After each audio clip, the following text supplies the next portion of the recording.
for the next governor of this county. What is their agenda for Narok? Don't miss the Narok County gubernatorial debate this Thursday, 2nd of June from Masai Mara University, exclusively on KBC Channel 1 from 9:50 p.m.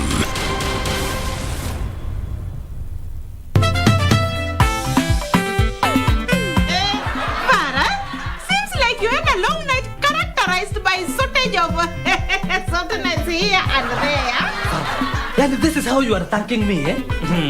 Kweli wewe na food hakuna hata tofauti. Farah, you know how to play your cards, sema kuchitetea. What is so big with the word mysterious?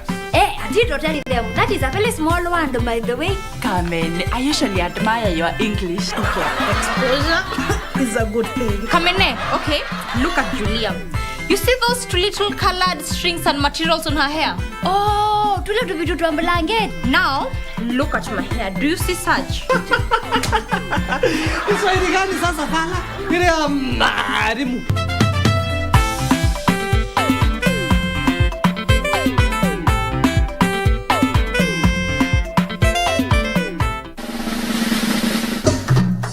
Nanyuki, are you ready? Saturday night show SNS coming your way live from AJ's The Ranch in Nanyuki this coming Saturday, 4th of June 2022 from 4 p.m. up till late. Country meets the 80s and 90s. Mutajibamba, Nyama Choma, great music by DJ Stano on the Wheels of Steel, na pia mimi John Karani JK live on location with Saturday Night Show. We gonna make it a night to remember. Kosa Uche.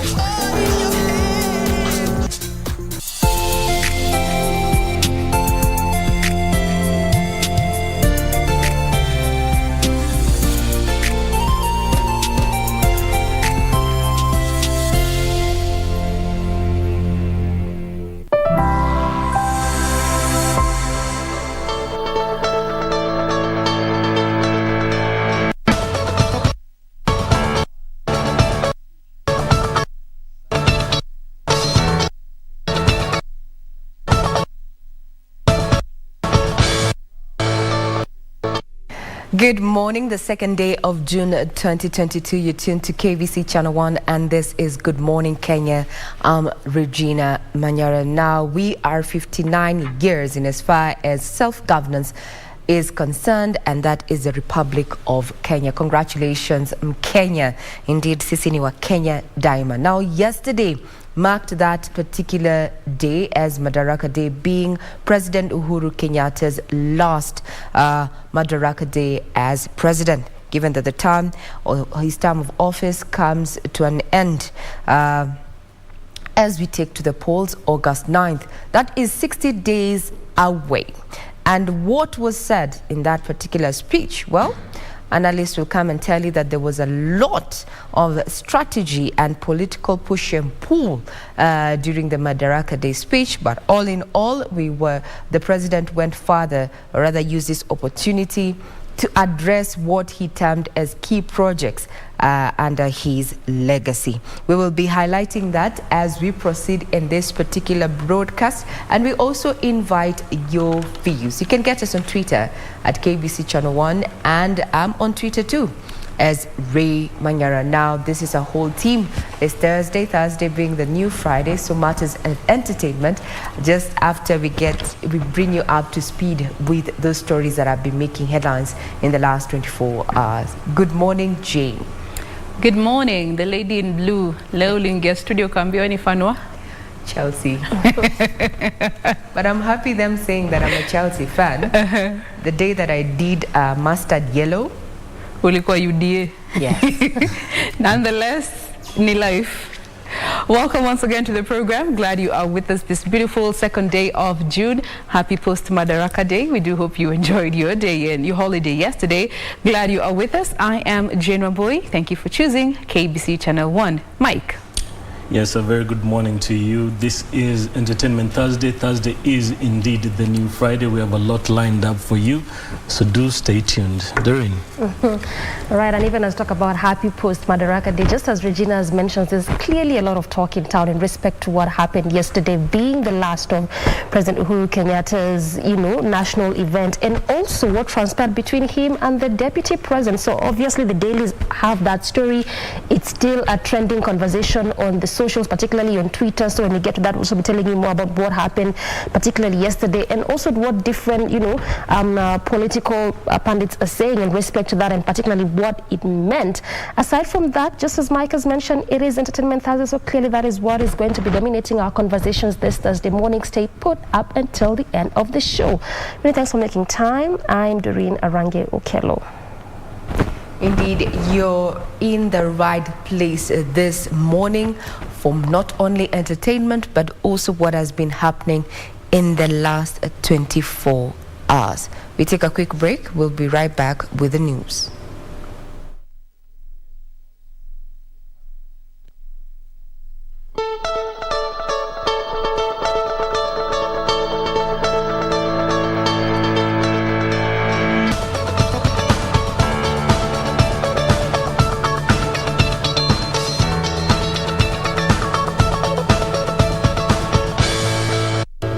Good morning, this is Good Morning Kenya, and I'm Regina Manyara. Now let's bring you up to speed with those stories that have been making headlines in the last 24 hours, and we take you back in time to what was happening yesterday as Kenya celebrated the 59th Madaraka Day. President Uhuru Kenyatta used this opportunity as the head of state to outline his legacy over the last 2 terms in office. President Kenyatta defended the deployment of the Kenya Defence Forces in the management of selected public institutions, as well as a record of his administration in borrowing. The head of state, however, asked the incoming regime to be keen on rooting out corruption and divisive politics.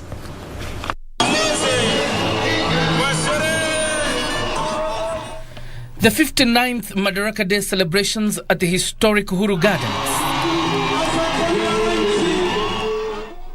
President Uhuru Kenyatta leading the nation in the occasion that marks the achievement of Kenya's self-internal rule.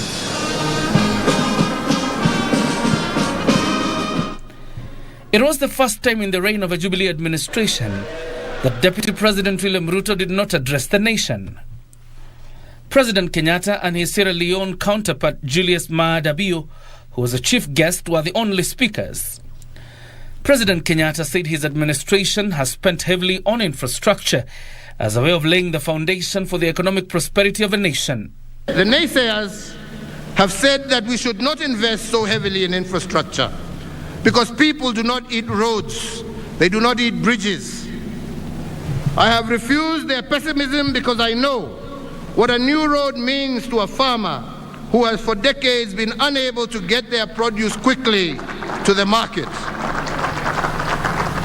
I refuse to delay the dream of world-class ports and fishing support infrastructure because we wanted our fishermen in our oceans and lakes to be able to gain more from their sweat of their brow. On national security, the head of state says high-value investments on equipment, training and intelligence gathering has yielded fruits. With the mandate that was given to me, we silenced the wave of terror attacks that had a stranglehold on our nation. And we achieved this by retooling our security organs and making them more capable to address the dynamic contemporary security challenges that Kenya faces. With Kenya now an unpermanent member of a United Nations Security Council, President Kenyatta says Kenya's position in the community of nations has been cemented. On the regional front, Kenya led the push to admit the Democratic Republic of Congo into the East African community. With this singular move, the East African Common Market grew by 90 million people, yielding a now expanded market of 300 million citizens and a consequent enhanced opportunities for our Kenyan enterprises. The head of state defending the competence-based curriculum against its critiques claiming the 844 system had proved non-responsive to the needs of learners. And that is why in December of 2022, the pioneer CBC class, now in 6th grade, will transition to junior secondary. And we believe, and given the manifest success achieved in such a short period of time, there is no turning back with respect to competency-based curriculum. Through the appointment of 11 women to his cabinet from 2013 and other appointments made by the Public Service and Judicial Service Commissions, President Kenyatta called on Kenyans to continue supporting the cause of gender inclusivity. In August of this year, if it is the wish of the Kenyan electorate, we have a chance of electing a woman and shattering the glass ceiling by assuming the second highest office in the Republic of Kenya. The head of state also dismissed his critics, who have accused him of militarizing public affairs and overborrowing. We turn to our disciplined forces and we summon them to the cause of nation building. And the record must reflect that they have not disappointed us. The only time debt is a burden to a nation is if a nation is led by looters. But in the hands of a visionary administration, debt is a catalyst for rapid development. Indeed, there, President Uhuru Kenyatta, they are defending his legacy, and if I can quote what he had to say in as far as debt is concerned, is that the only time that debt is a burden to a nation is if the nation is led by a cabal of looters.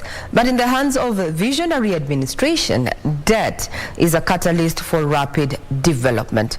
As it stands, the country's debt burden as of March this year is at 8.4 trillion shillings, and that is according to the Central Bank of Kenya. And this is just about 600 billion shillings shy from the legal ceiling of 9 trillion shillings. Remember, there's been talk for government to raise the debt ceiling to at least either 12 or 15 trillion shillings thereabout. Now, yesterday, during that particular feat, the Madaraka Day celebration, civil servants, medical practitioners, military officers and teachers were among citizens feted by President Uhuru Kenyatta in this year's celebrations. Now, in recognition of distinguished and outstanding service to Kenyans and the country, Zainab Said reports. 10 Kenyans were today presented with national awards and honors by President Uhuru Kenyatta at Uhuru Gardens for their distinction services to the country. He created a strong delivery. Former Chief of Staff at State House and Head of Presidential Delivery Unit Nzioka Waita was conferred the Moran of the Order of the Golden Heart for his outstanding services to the nation. The same award was conferred upon Paul Ndungu, the current chair of the 26,000-member St. John's Ambulance Organization. Brigadier Murasia is the team leader for Project 58, uwanja tuko hapa siku ya leo. Brigadier Joseph Maina was bestowed the Moran of the Order of the Golden Heart for leading construction and completion of Project 58. Brigadier Caroline Mutiso received the Elder of the Order of the Burning Spear, under whose leadership Kenya for the first time secured a strategic resource database by the government. Professor Kiprop has been the program manager, Guinea Worm Eradication Program. For his instrumental role in the elimination of malaria in the country, Professor David Sang was awarded Moran of the Order of the Burning Spear. Dr. Hisa Weston Wakasiaka and Polycarp Otieno Onyango, Senior Director Presidential Delivery Unit at the Coast, received the Moran of the Order of the Burning Spear for the formulation of the fistula policy development and streamlining activities at the Kenya Ports Authority, respectively.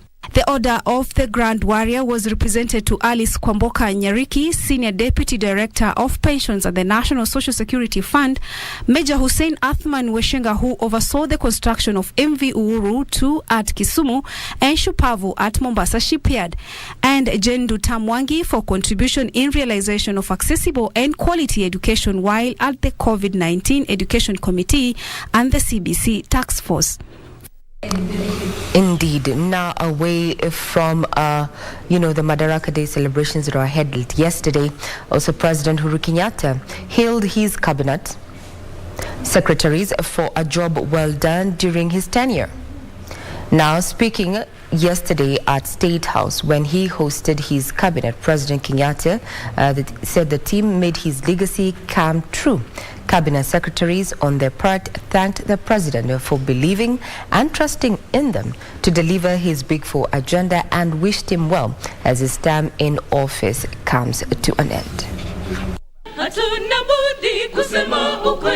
It's been a fantastic experience. First of all, I thank the Lord for the opportunity to serve my country, and I thank His Excellency the President for the trust he bestowed and the opportunity he gave me to serve as his minister. The last 10 years have been very exciting, working in the public service and serving the country.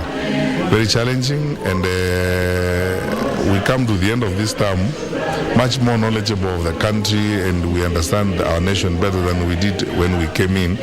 It's been the best delivery time for me from 2013 when I was the Minister for Foreign Affairs, where I was given all the support, all the facilitation that I needed to be able to put policies in place, to be able to guide the ministry from where it was at to where I left it. Previously, it was not possible to have a title to an apartment. Now we can have a title to an apartment. So these are some of the laws we've done. We've done many laws to make sure that what we are doing is ingrained in the law. So these are some of the things that we did over the last 4.5 years or so, which we hope the next administration will continue. Public servants have been the center. They have been the center in the sense that they are the one who develop policies, they implement them, and that's what has made the government of Uhuru Kenyatta realize such achievement.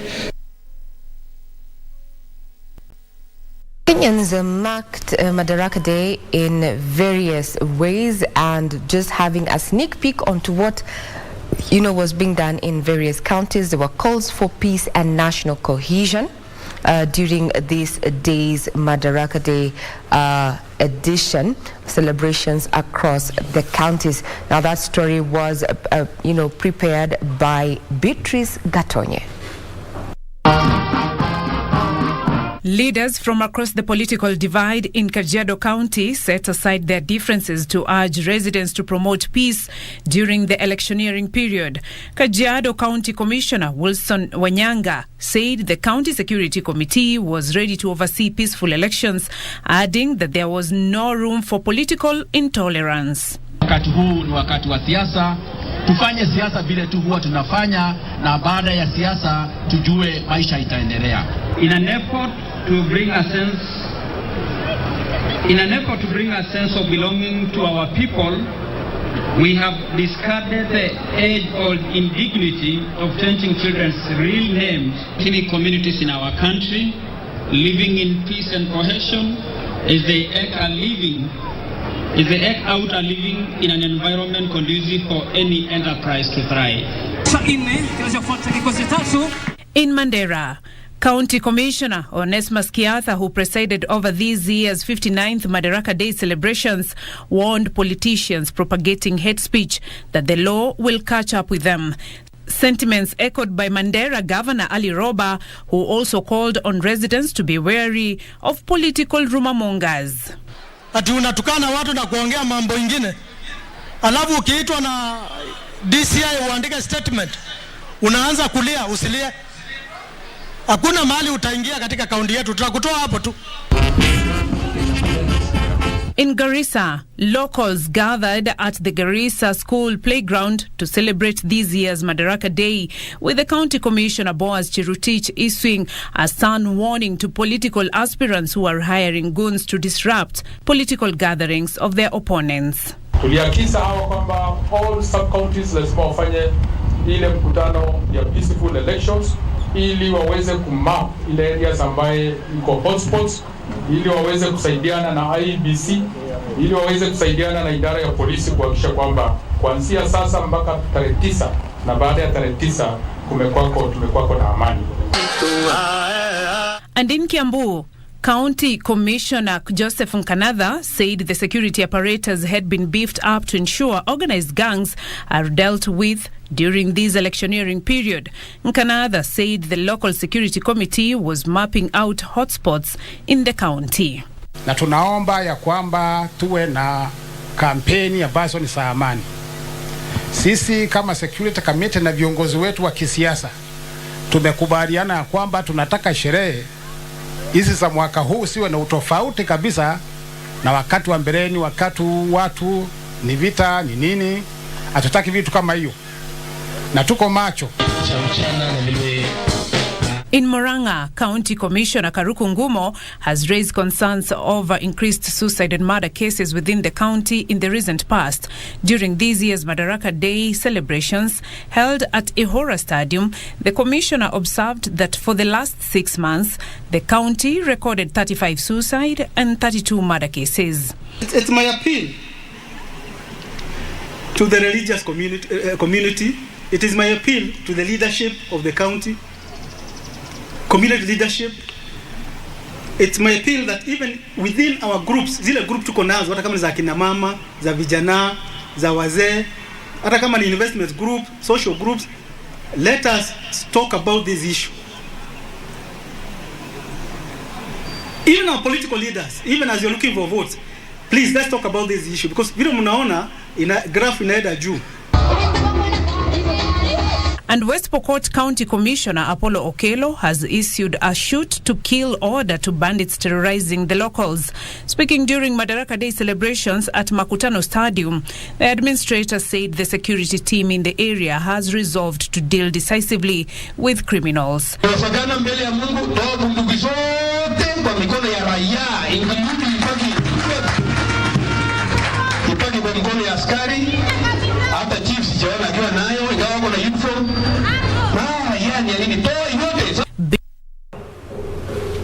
Now that is what was happening across the counties yesterday as Kenya marked its 59th day, or rather year of self-rule. Now the Ethics and Anti-Corruption Commission wants Murang'a Governor Mwangi wa Iria barred from vying for the presidency on grounds of lack of integrity. The EACC has written to the electoral agency EACC accusing the governor Wairia for obstructing investigations and destroying evidence during a probe on corruption in Murang'a County. The anti-graft agency has also raised integrity issues on 61 aspirants for the gubernatorial positions, including former governors Mike Sonko and Evans Kidero. With 68 days to the general elections, the Ethics and Anti-Corruption Commission has written to IEBC, raising integrity issues on 3 presidential aspirants and 61 gubernatorial aspirants, among others.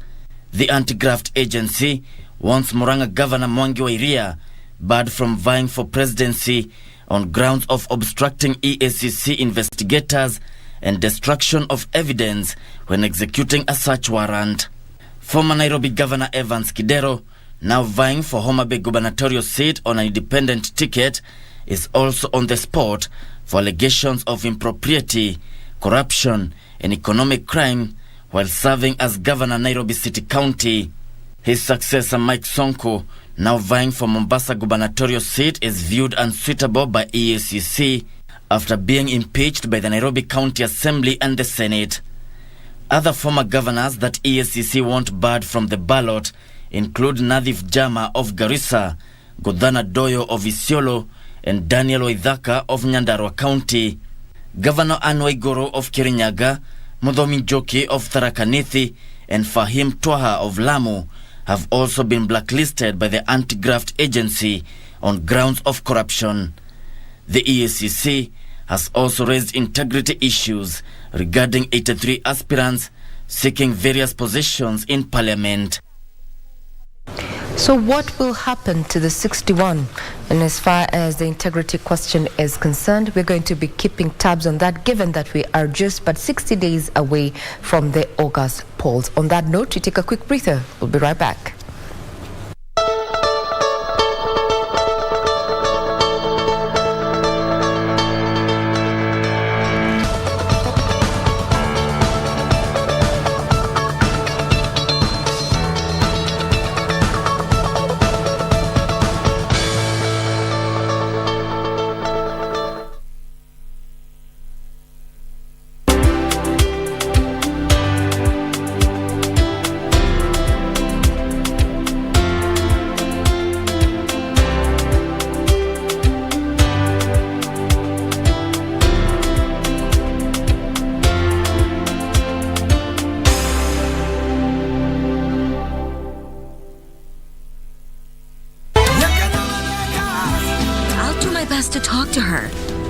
talk to her on your behalf. Really? Can you forgive me? You don't have to ask for forgiveness. There's no one to blame here but your father. Mrs. Julieta was confined to a psychiatric hospital. What? Oh, wait, did you just say that Mrs. Julieta is confined in a psychiatric hospital? Your daughter hit me, and she swore she would get rid of my children. You better keep your daughter under control, because if she tries anything against them, I will do anything to defend my children, no matter what, even if she is their own sister.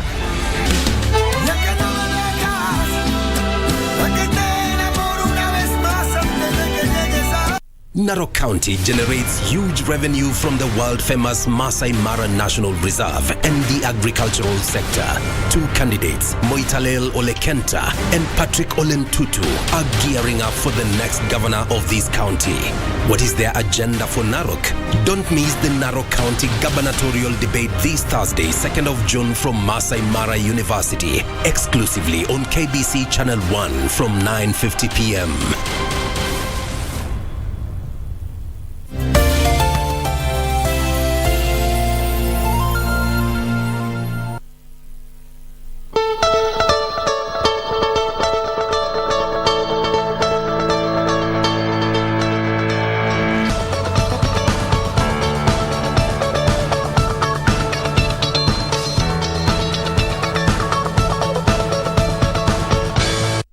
Now, this is in the headlines on Good Morning Kenya right here on KBC Channel 1. Thank you for making time. Now, yesterday was the 59th celebrations of the Madaraka Day, and President Uhuru Kenyatta will be credited for scrapping examination fee for students sitting their national exams, which gave a lease of life to thousands of poor students who would otherwise have been locked out from realizing their dreams. The president, too, will be leaving office after having brought to an end to Moi's dream of the 844 system of education, replacing it with the new competency-based curriculum. John Jacob Curie takes a look at President Uhuru Kenyatta's legacy in education and politics, whose hallmark is the 2018 handshake with his former arch-rival Raila Odinga. In 2015, the Jubilee administration took a decision to scrap examination fees for all students sitting the national examinations in what President Kenyatta said was extending the fundamental promise of opportunity for all. Previously, thousands of poor students were disenfranchised from sitting the examinations after failing to raise the examination fees. Even those lucky to have sat the examinations, their results would be withheld by respective schools until clearing their fee arrears. And consequently, with effect from next year, the government will extend the exam fee waiver for private school students for their KCPE and KCSE exams. President Kenyatta argued that it was foolhardy to expect to raise education standards in the country, while a section of learners was being left out by denying them the right to sit the examinations after years of labor. The government continues to allocate sufficient resources to the management of public schools in Kenya. The allocation for free-day secondary funding in the financial year 2016-2017 is Kenya shillings 29 billion. But President Kenyatta's biggest legacy in the education sector, beyond the connection of public schools with electricity and increasing the education sector capitation, was the curriculum reforms he introduced in his second term.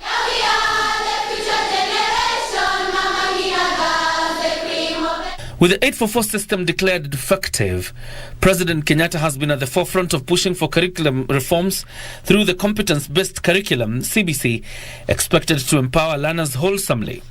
That to be architects of our destiny, we must plan for it. Given that the challenges of our times calls us to respond using our education system, we can only succeed through designing and implementing a fit-for-purpose education system.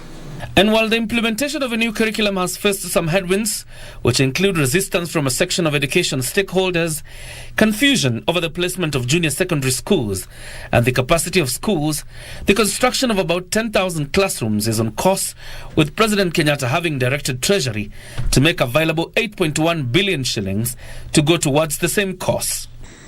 To rationalize all programs and courses offered in our universities, to ensure that they are adequately prepared for the admission of the first competency-based curriculum cohort in the year 2029, and 8, to work with all stakeholders in the sector and government ministries to ensure that the competency-based curriculum reforms are smooth and systematically rolled out at all levels of education.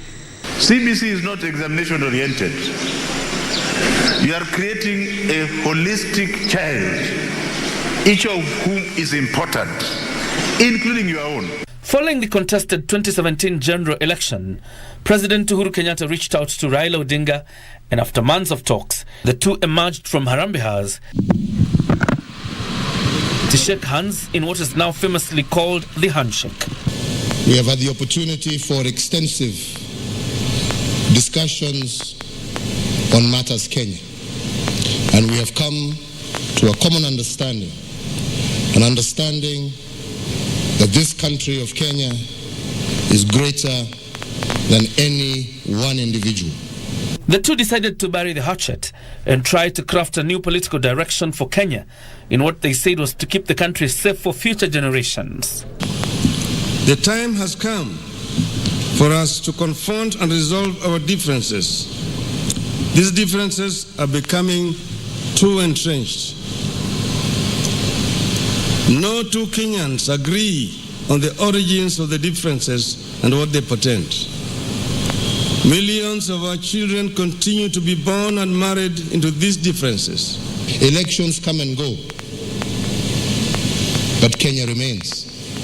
So as we plan ourselves for the future, our future cannot be dictated by the forthcoming election. Our future must be dictated by the prosperity, stability of our nation and the well-being of our people. Through a 9-point agenda that birthed the Building Bridges initiative, President Kenyatta and Raila made an attempt to amend some sections of a constitution they both argued were inhibitive or non-responsive to a new day Kenya. The Building Bridges initiative task force went round the country, conducting public hearings that resulted in various constitutional and policy proposals through the famous BBI bill.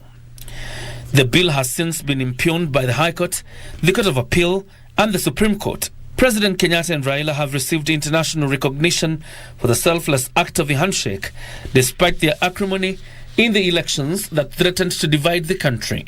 But the working relations with Raila dealt a blow to the unity that had characterized the president and his deputy William Ruto, and even the ruling Jubilee Party. In the end, the president severed ties with the deputy and endorsed Raila Odinga as his successor in the August 9th general election. Wameamua ya kwamba njia ya kutembea kwa Kenya mpya ni tutembee pamoja.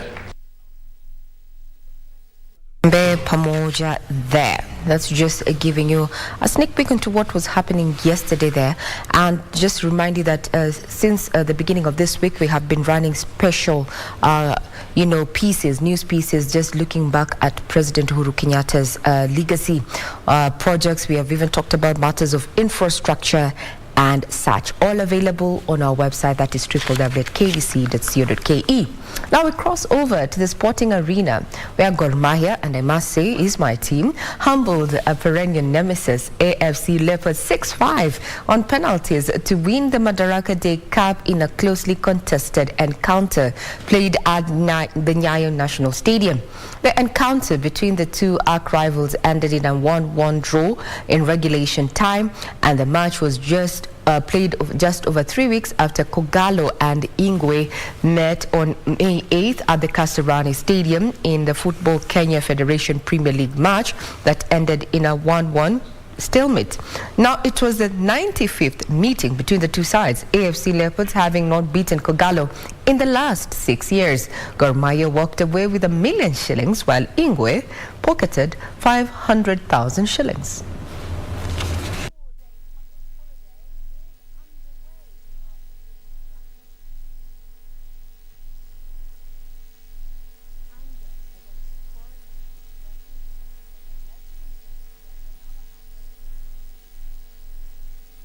Do we say, it's a slogan we used to have, and I'm sure it's still there for anyone who enjoys watching this particular local football games, especially when you go to the stadium, the euphoria, it is ecstatic. When Gor Mahia is playing AFC Leopards, well, that's a moment. We actually refer to it as the Mashemeji Derby.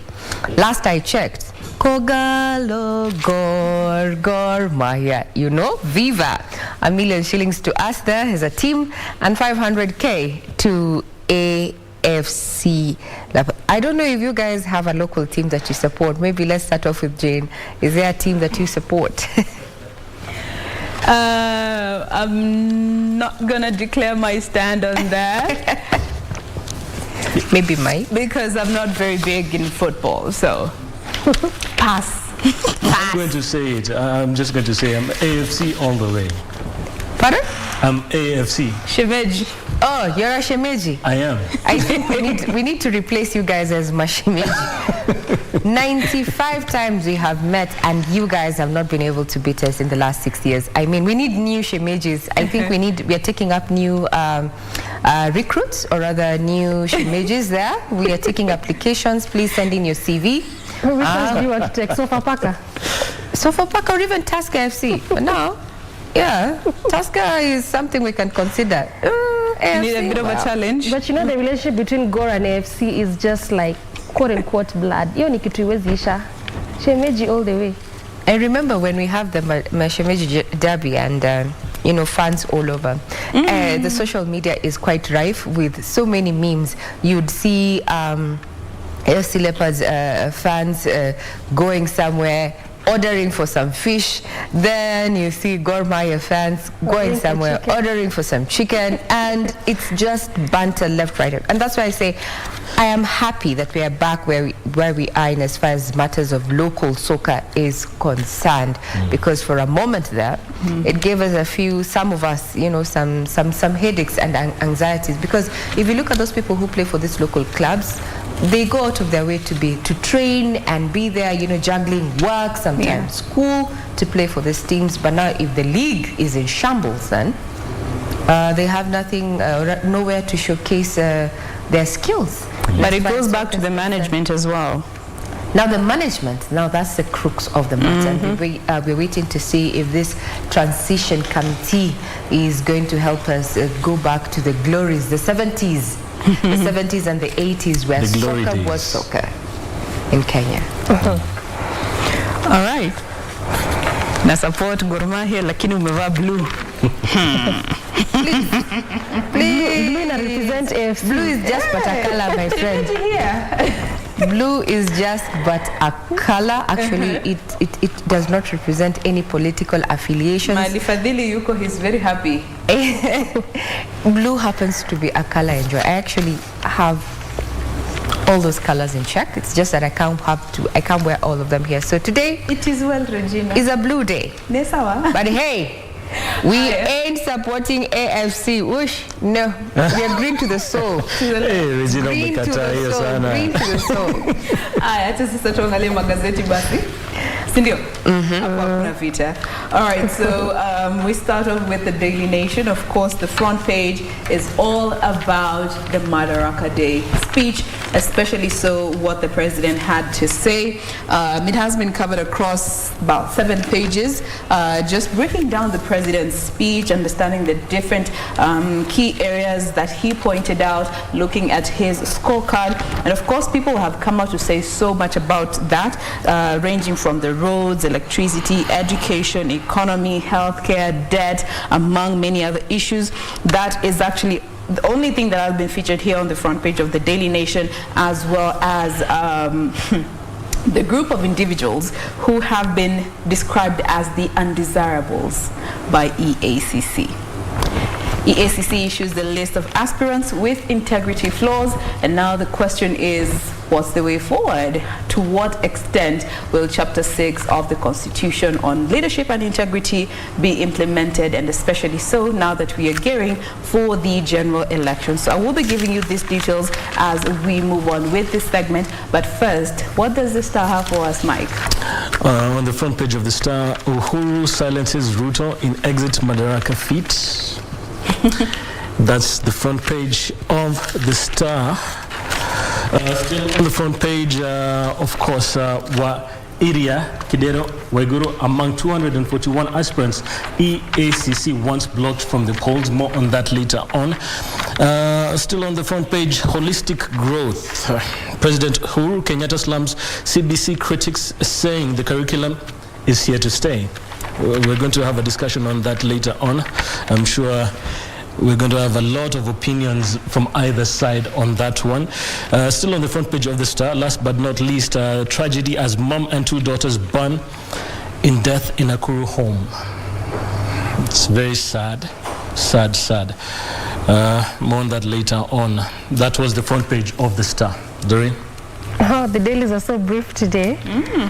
But I mean, it's just obvious we'd expect to have similar stories, given the fact that yesterday was Madaraka Day. And even when you look at the PD this morning, in fact, I should say like a bigger chunk is just cut out on what happened yesterday from the president just reviewing his legacy, what he's been able to achieve in this 9 years since 2013 up until, when he's set to leave office. Again, clearly also the fact that there was that snub of the president to the deputy president, and just going by the header of what the PD is choosing this morning. Respect to that is that Kenya Kwanza leaders now rail at Uhuru for skipping Ruto, saying that actually accusing the president of using the Madaraka Day celebrations to humiliate the deputy president. Goes even to further say the fact that we had that is the Sierra Leone president, Bada Bio, who even acknowledged the deputy president, but was just so sad and bad and humiliating for the president not to acknowledge his second in command.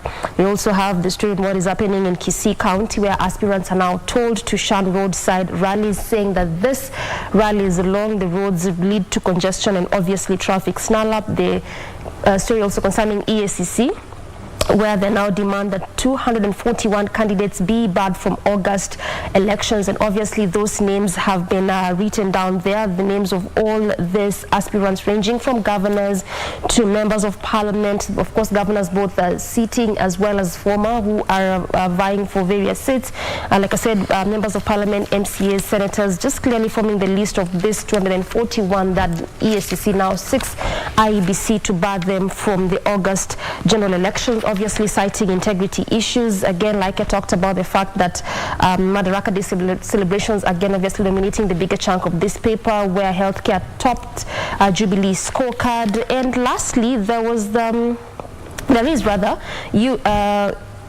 what the Ministry of Health is now saying in respect to matters tobacco. And whether this is even as the world marked the World No Tobacco Day in Tuesday, and now just going by the recent findings shows that youth stop tobacco abuse list. This is what a recent study is showing. Just saying that the ministry now says that 1 out of 10 adult Kenyans use nicotine products. And again, when we get the details, I'll just be telling you perhaps what the ministry is trying to do to ensure that they curb the menace that is tobacco in the country. Also looking at the fact that not just the youth who might be topping the list, but also part of what is coming out is that this also goes down to children as young as 6, 7, and even 8 years who are now engaging in tobacco abuse. Regina.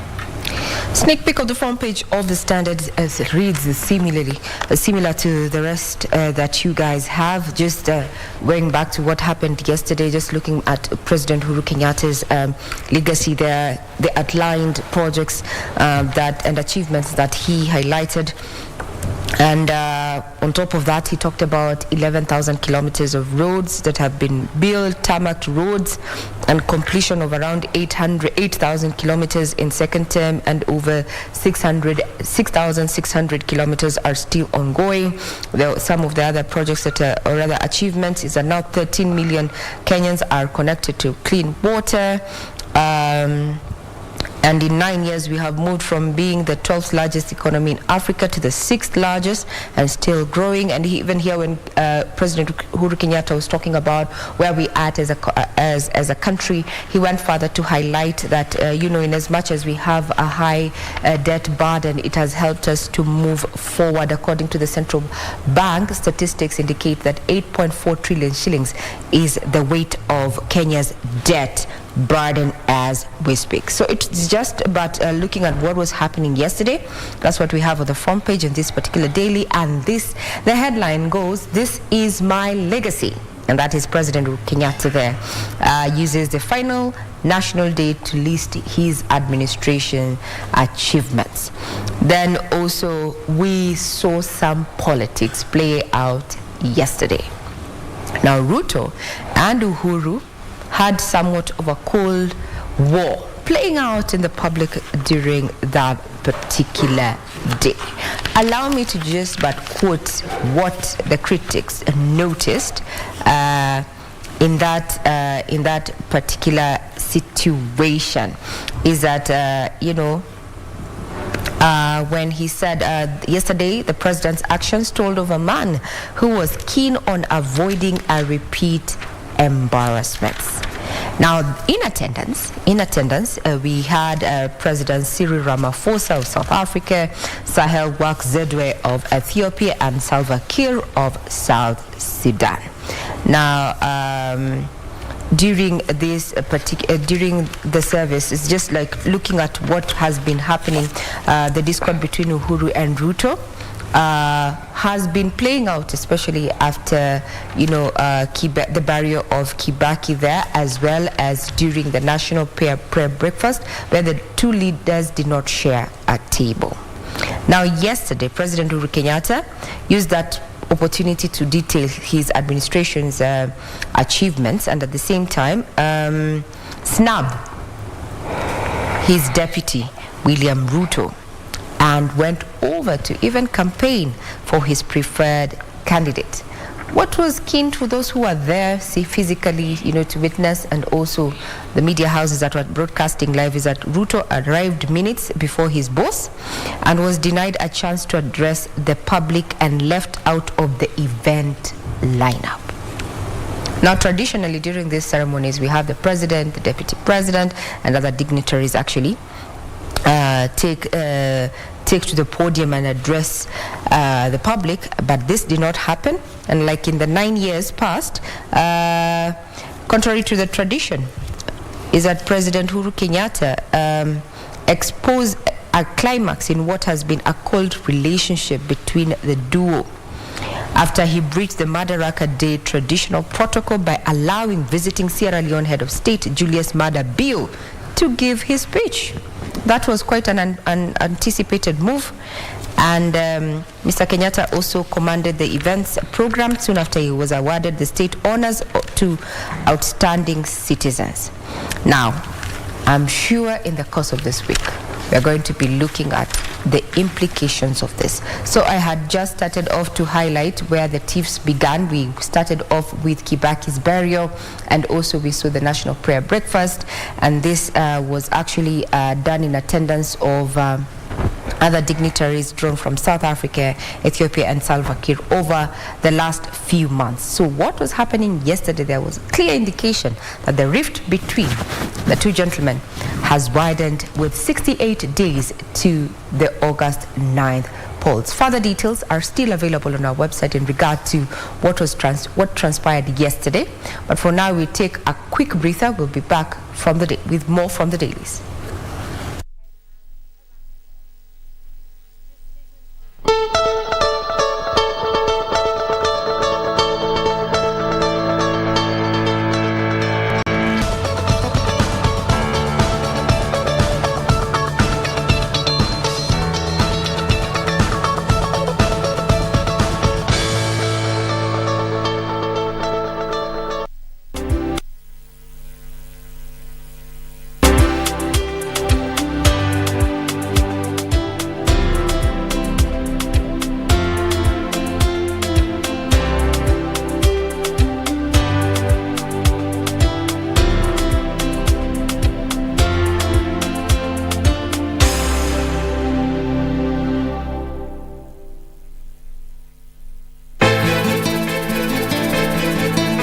nataka ukumbuke mimi ni mamako, nakupenda na nakujali.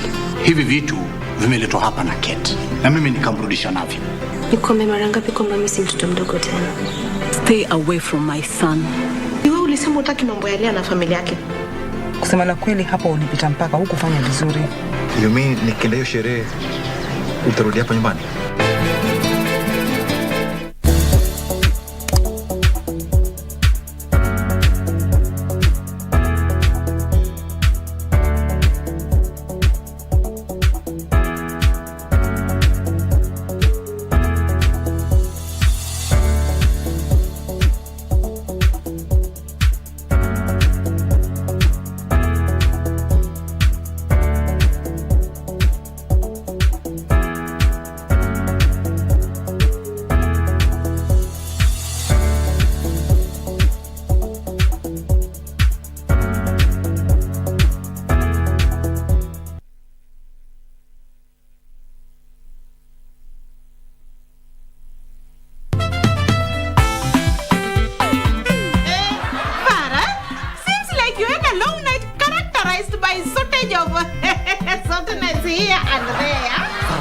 Yani this is how you are thanking me, eh?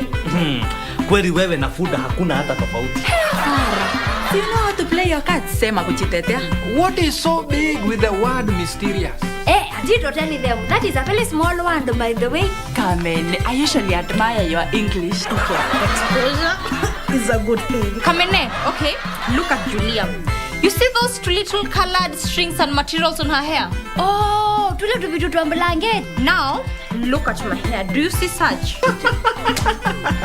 Kiswahili gani sasa fala? Ile marimu.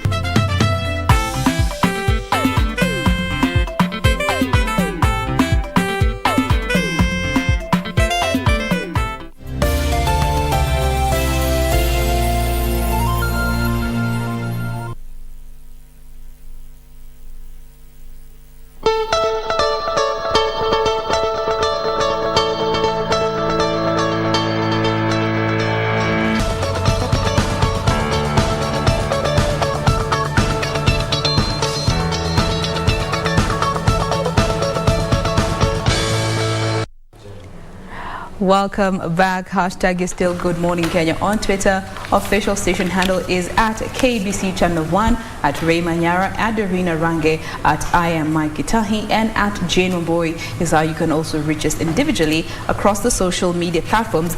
We now continue with the papers just to give you more details of those stories that we had highlighted for you that have been featured on the front page. Before we get to, further dive into what the dailies have for us in regards to His Excellency's speech, of course, something that also Regina had already started us on. Let me just quickly take you over through this story here that is also on the front page of the Daily Nation concerning the list that EACC issued of aspirants with integrity flaws. I'm not going to mention all the names because there are so many, but in brief, the EACC now wants the electoral agency, IEBC, to not clear at least, they have mentioned 2 presidential aspirants, 1 running mate, over 60 gubernatorial aspirants, 6 Senate aspirants, 9 women rep hopefuls, 58 MPs, and 94 MCA aspirants due to integrity issues that are related to a range of crimes, including corruption, economic crime. We also have impeachment, those that have been charged with conflict of interest, abuse of office, money laundering, conspiracy to commit fraud, economic crime once again, laundering has been mentioned again, the unlawful acquisition of public property, graft again, irregular payments to suppliers, as well as forgery of documents. These are just some of the crimes that these individuals are being accused of, which consequently stains their integrity when it comes to their capacity to take on leadership positions in our country. So you can read more of that. They go on to mention the names and the crimes that are associated to these individuals. Now, coming back to the president's speech yesterday, I'll pick one piece here concerning what His Excellency said in regards to the alarm over the rise in single-parent homes. All right. So he pegged this on the 2019 census, where single-parent homes had risen to 38% from 25.1% in 2009. And of course, he went on to give a few reasons that were given as per the research and studies that have been done by different entities. Looking at one that was done in 2020, a study by 2 Canadian sociologists who showed that out of every 10 women in Kenya, 6 are likely to be single mothers by the age of 45. By the age of 45, yes. And this has been attributed to the birth of children before marriage and dissolution of marriages as well, consequently leading to women remaining with the children and men going on with their lives. They also blamed this trend on irresponsible fathers and peer pressure. Consequently, why we are seeing more single women-led homes. And also, according to the Interreligious Council of Kenya, I'm going to read this as it has been written here. Another reason as to why we are seeing more and more single-parent home is the imbalance in development and more so empowerment. He goes on to say that, I'm quoting this, I'm not saying that it is wrong to empower women, but women being empowered means they can stand on their own and do as they wish. End of quote. He also went on to blame moral degradation on the pandemic, which led to so many teen pregnancies as well. And consequently, by the time these young girls are 45 years of age, at least 6 in every 10 of them will be a single parent. And this, of course, is a threat to the most vulnerable and a precious member of our society, as said by our president, our children. I don't know what you guys think about this.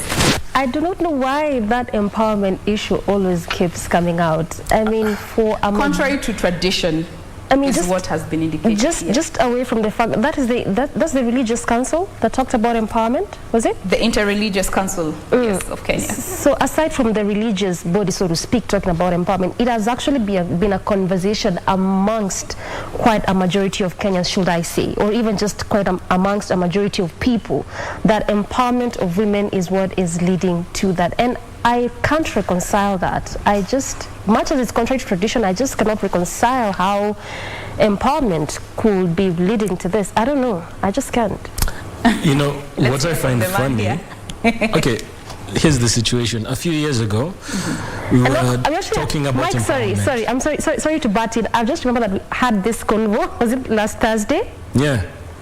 Yeah. We were having this discussion with Doreen last Thursday, actually, after the show, about empowerment and all that. And it's quite interesting that, you know, a few years ago, we were talking about empowering the woman means empowering the nation. But now, you know, the tables have turned. The conversation is different. They're saying they're too empowered. They're making too many decisions. What does that mean? I don't understand, honestly speaking. Regina is But the fact of the matter still remains there are more women-led single-parent homes than men-led single-parent homes. But honestly speaking, I think it's not really about empowerment. I just think it's more about the morally, you know, it's a moral issue. It's more or less about, you know, are you cohabitating too early? Are you ready for this relationship? Are you ready to start a family? It's not really about empowerment. Empowerment means you're making better decisions because, you know, you're not tethered to someone. So the empowerment issue is something that to debate about.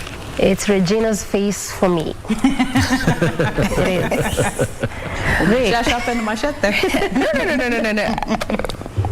No.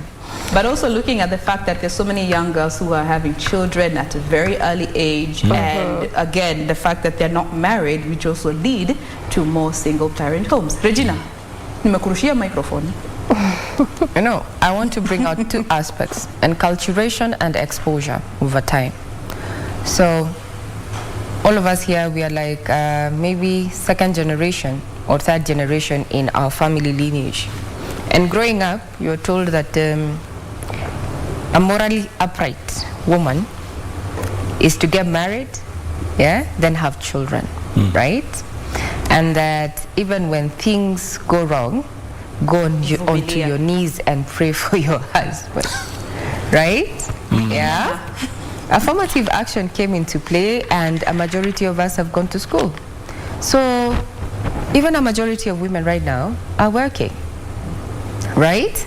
So we have found out that if we work hard, we can actually make something. It doesn't mean that relationships don't work, but a woman at that point will be balancing her profession as well as balancing her home, because women are custodians of the home. Fine. Something goes wrong. Look at what happened. No one had anticipated with the COVID pandemic. The statistics already indicated that we have lost, a majority of Kenyans have lost their jobs. In homes where people have lost their jobs, there's been a push and pull in as far as matters of finances are concerned. Now let's come back to the moral issue that Mike has thrown their spanner into the works. On issues of morality, over years, over time, the society, being patrilineal and patriarchal for that matter, has always looked down upon a woman, that a woman is only to be seen and not heard. But with exposure that came with education and empowerment, so to speak, that we can now speak, that there's an avenue for a woman to come out and say, you know what, you're not going to be hitting me every day, or I do not like the way you treat me, or, you know, there is that platform. So women are, it's easier now for women to actually take a stand for their beliefs. And I don't like the way we put it, like now we have single mothers all over left, right, and center. No, it's not because women, I heard someone actually say it's because women have become empowered, they have become stubborn, they are no longer submissive. And whenever I hear these three words, lack of submission, I want to take them back to the good book, and that's the Bible, which I firmly believe in.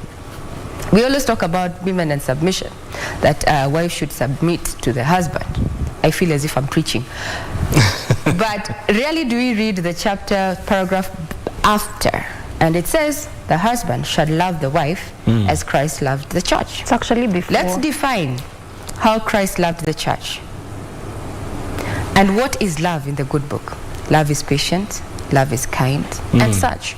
But what we fail to understand is that submission can only occur in love, not out of it. Anyway, now to bring this conversation to a close, now that you've made me do a small sum, it's not about empowerment. It's that now the exposure over time that women can actually stand up for what they believe is right is rubbing a section of society wrong. And that's why women have been demonized for taking a stand in things that are, you know, close to their heart. And we're going to see this for a while, because we're already having campaigns now, oh, the boy child has been left behind, oh, la, la, la, la. But I want to take you back to also history and a bit of biology. We are all familiar with the natural law of selection. Yes. Right? Such that I remember in my biology we were told the reason why the giraffe's neck is as long as is, it's because it eats from the top of the tree. Yeah? So over years, you know, as natural selection happens, those that cannot reach to the top of the tree, they die off. So women have been at the bottom, and circumstances have pushed them at the top. You're not going to see women take a back seat, not in this lifetime. Survival anyway. for the fittest. Yes. And so also, the men have to also come together, coalesce together, and support the boy child, because he's also suffering. You know, exactly. I'm so happy that you just said that, because, you know, it is a Thursday, and part of the trending topics is Johnny Depp won the defamation case against Amber Heard. And just think about it from this perspective. Happily, you know, we're all in agreement. It's not about the empowerment issue, you know. And, you know, on the moral side of it, there's so many things to look at, and it's not just the women who are suffering. It is also the men, because, you know, statistics are saying, you know, the single households, the single parent households are mostly, you know, women-led. But also, there's the other side of the coin where men are suffering in silence because they are men. And, you know, this whole conversation can just spiral and spiral and spiral. And so many factors come into play. But we're also living in a time where, even according to the laws of the land, when a couple separates, who is the default caregiver of these children? Exactly. It is the mother until they are 18. Unless it is proven that this mother does not have the capacity and capability to raise these children, that is when the father comes into play. And this is also one of the reasons as to why we're having so many women-led single-parent homes. Yeah. Even the law already just says, mtoto achiwe mamake. Baba enda, tafuta kenye utafanya. You move on with your life. And that's why I think empowerment becomes such a sensitive issue, because on one side, women are complaining, yeah, and end up moving on with his life. I have to figure things out for myself, and I'll do that by all means. All right? And then when you figure things out by all means, then the other partner starts complaining, oh, she was given this and this, she had an added advantage over me and this. And that's why empowerment becomes so diluted and misrepresented. Well, empowerment. Yesterday I had a conversation, a very interesting conversation with a gentleman who was telling me, you know what, I can never raise my children on remote control. And it hit me that that's a person who wants to be present in their children's lives. You know, but if we look at the statistics, when you talk about single parent led homes, led homes, it also falls onto the other side, because we are all going through this phase of life. There's no manual as to how we live, and you'll find that there are single dads out there who are playing the role of being the father figure and also to nurture their children. So it is a struggle. So for me, congratulations to those who are raising their children single-handedly, whether by design or default. Raising that little human takes a superhero kind of attitude. So it can never be 50-50. It's supposed to be 100-100. Yes. You can imagine those women who are mothers, then we live in neighborhoods and there's some scream somewhere. So technically, it's either you fight or take flight, right? Or freeze. Or freeze. So when that happens, they go into super mode. They're scared. They don't know what's going on. There's nothing they can do in terms of physical, but they're up trying to find out what is happening, you know? Now, it's, I don't know. Congratulations to those who are doing it. Let's not demonize them or judge them for that matter. Mother or father, by the way, you are a parent at the end of the day. You're raising a little human, so, or little humans, for that matter. Let me just say this. Now, since we are sort of like on that craze of empowerment, much as we've agreed it's not the issue, there could be underlying factors. But again, also there's been that conversation of the fact that much as we are empowering women, is it at the expense of men? Because again, you would sit with quite a number of good men and they will tell you, or a number of men, so to speak, and they will tell you they can't match up now to the woman that is as is right now. Given the fact that, as you mentioned, education, women are more exposed right now. They're even getting and taking position of leadership. When you look at the men right now, they can't match up to that, because when you look at the women of today, they can practically do everything. If it's pay rent, they can. If it's buying things in the house, they can. They sort of can do what was quote unquote traditionally men's roles. So when these two come together in form of, you know, the union, marriage, or that solid relationship, then it brings or it breeds that form of misunderstanding, because they can't match to that. So then just pause. They can't match to that, because they can actually do everything. So now the question has become, is it now that roles are being reversed? No. You know, Doreen, Regina, even by virtue of just being a man and a woman, one thing that people always want to just force is that man and woman are equal. But they're not. And that's a fact. And they can never look at the brain of a man and a woman, scientifically speaking, men have a bigger brain than women. What role, does empowerment have any role there? Physically speaking, look at a man and a woman. We can never be equal. It's about elevating each other, not at the expense of the other person, to complement each other. You know, now what I was saying is the fact that when you look at how these two things are, is the question of, good men would say, women now want to be equal to men, and we are now agreeing that men and women can never be equal in whatever way. They can never. So men will tell you that women now want to be equal to us because they want to do what we can do. They want to be the ones providing, so to speak. They want to be the one making the decisions. When this was, quote unquote, if I could say, roles that were men's. So men will tell you women want to be the same as us, and we can never be equal. Now that's the misrepresentation that is there about empowerment. I feel as if I need to, like, yes. Well, when it comes to equality, we cannot be equal. Male, female, we can't be equal. And even when we're talking about affirmative action, it's not about being equal. It's about creating a platform where all genders can get equal opportunities. If you qualify to be an engineer, let not your sex cut you off. That is it. It's about creating a platform where opportunities are up for the picking from either gender. Now let's come up to the relationship setup. In as much as I may have a PhD, I may earn amount X, Y, Z. Inherently as it is, there's no woman who doesn't need a man. That's the truth.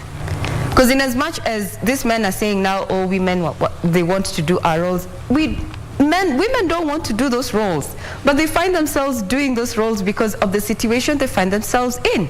But you as a man, if you put your best foot forward, yes, and in as much as your person is earning more than you, I'm sure there's something that you do better than her. Complement each other and elevate each other. It's not about this person doing better than the other. It's about where are you going? Is the vision solid? Is a vision solid? It's not about, you're not in competition. A relationship should not be a competition, actually. Who are you competing with? Each other.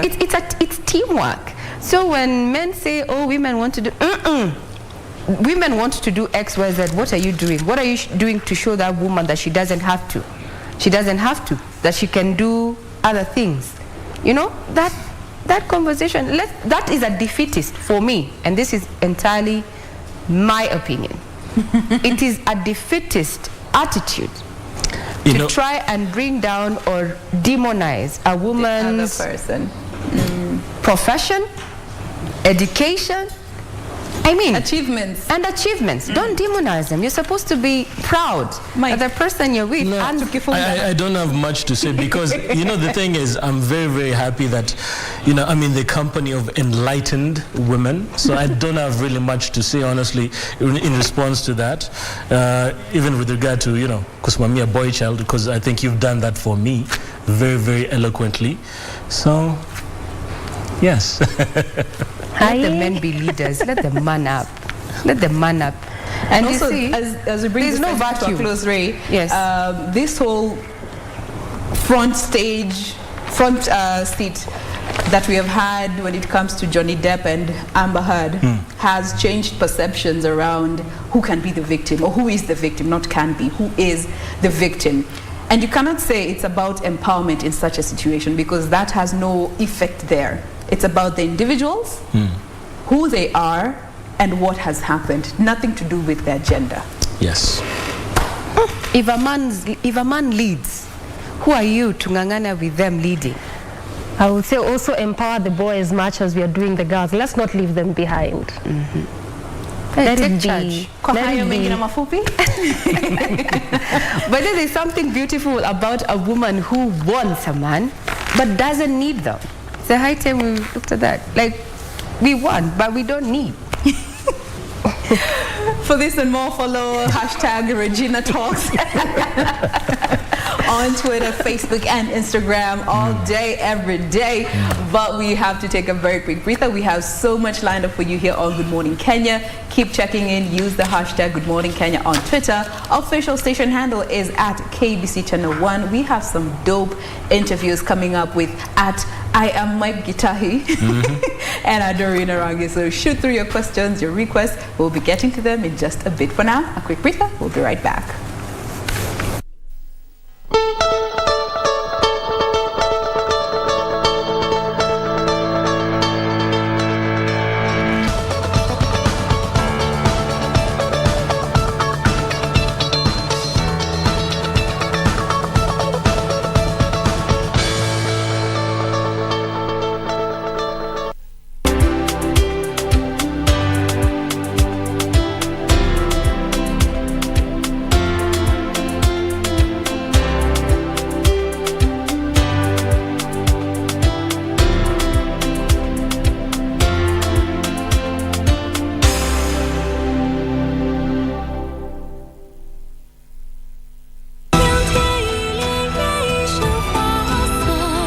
to cry, or your heart will suffocate and you'll waste good wine. Rodo left here with Callie, and it broke your heart. You're in love with her, right? I love... Say no more. Hey! Father, he would never collude with the Celestials. Please, don't get angry. Whatever it takes to... defeat the Celestials.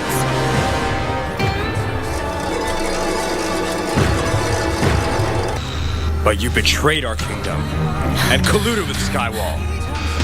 For the sake of some disciples? Is it death you seek? 都是假象。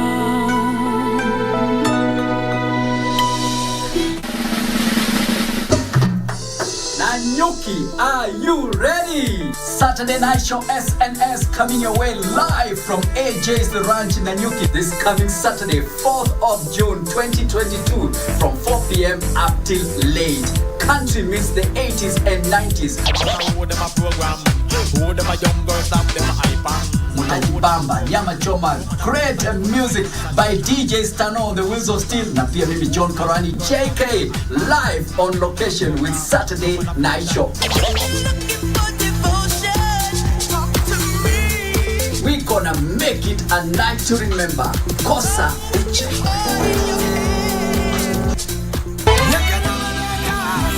I'll do my best to talk to her. I'll talk to her on your behalf. Really?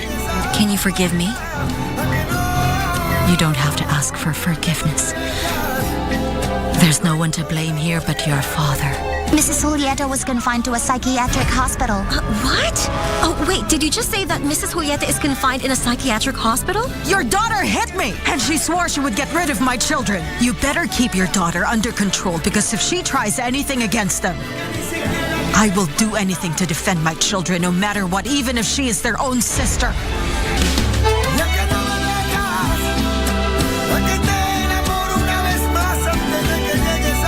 Narok County generates huge revenue from the world-famous Masai Mara National Reserve and the agricultural sector. Two candidates, Moitalel Olekenta and Patrick Olentutu, are gearing up for the next governor of this county. What is their agenda for Narok? Don't miss the Narok County gubernatorial debate this Thursday, 2nd of June from Masai Mara University, exclusively on KBC Channel 1 from 9:50 p.m.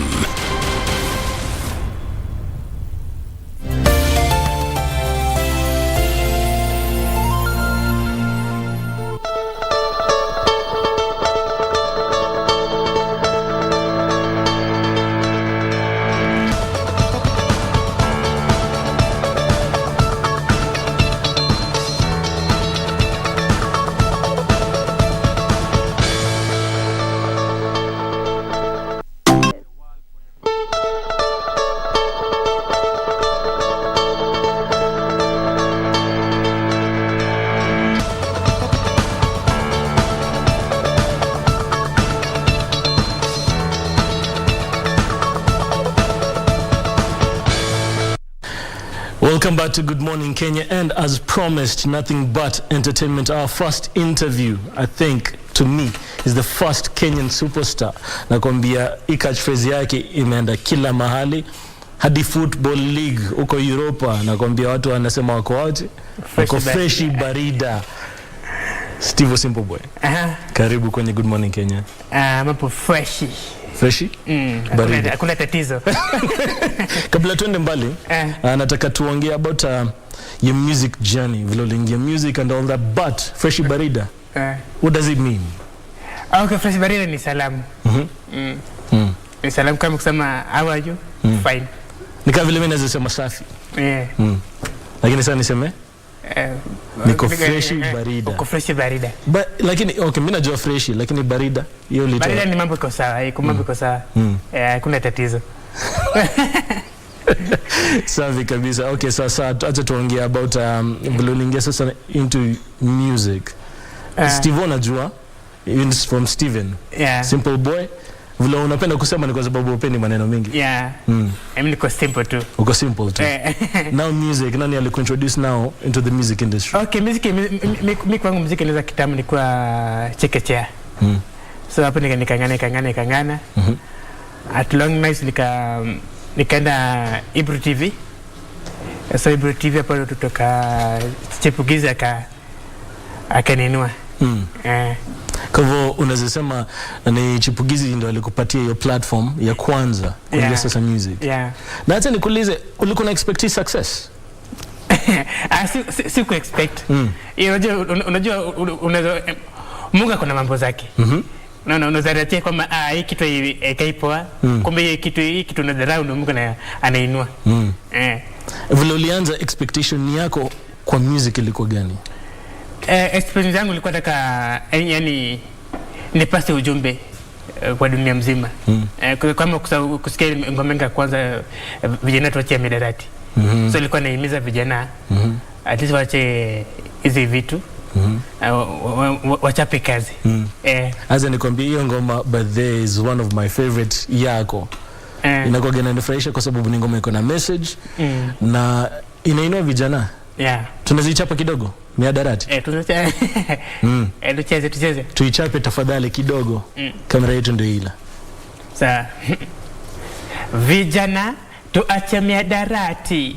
Nasema tuache miadarati. Vijana tuache miadarati. Nasema tuache miadarati. Vijana tuache miadarati. Nasema tuache miadarati. Vijana tuache miadarati. Nasema tuache miadarati. Unapata vijana wameketi tu wanavuta miadarati, hawajali, wanapoteza wakati, hawana habari. Ukivuta miadarati inaribu akili, inaribu paka mwili, wametuli wamebaki jablash, kushoto na kulia maze wanalia, hakuna kazi, wapate kazi, waishi vizuri, waishi masaa mazuri, mambo iwe pua yani iwe safi, bila wasiwasi. Vijana tuache miadarati. Nasema tuache miadarati. Vijana tuache miadarati. Nasema tuache hapo iko fresh barida au vipi? Iko fresh barida. Safi kabisa. Now kuna challenge gani ulipata, changamoto gani ulipata ukianza sasa industry sasa after success ya miadarati? After kutoa miadarati unajua kuna maneno mengi ilitokea. Watu wengi wanasema mimi si msanii, mimi ni comedian. Wengine wanasema nabahatisha. But ya Mungu ni mengi. Na ulifesa je hiyo criticism ya watu wanakuambia hivyo sasa? Nilivumilia tu. Wakati watu wanaongea, mimi nachapa kazi. So nikatoa ngoma kadhaa kama tuheshimu ndoa, mapenzi ya pesa, glory na mengine mengi. Na umepata opportunity ya kufanya collab na watu wengi? For instance, kulikuwa pia na Vivian. Vivian pia alikuwa. Hebu tuambie hiyo working relationship ilikuwa aje? Ilikuwa poa. Unajua okay, Vivian ni kichuna. Ngoja hiyo inamaanisha nini? Okay, kichuna inamaanisha binti. So Vivian akanitafuta akasema Simbo Seba boy, uko busy ama uko busy? Mimi siko busy. Na nitakuja hapo kwa tuongee. Vivian akasema yako na ngoma kama hii inafaa niingie ndani. So mimi nikaandika mistari, tukaingia studio. Ngoma ikakuwa shega.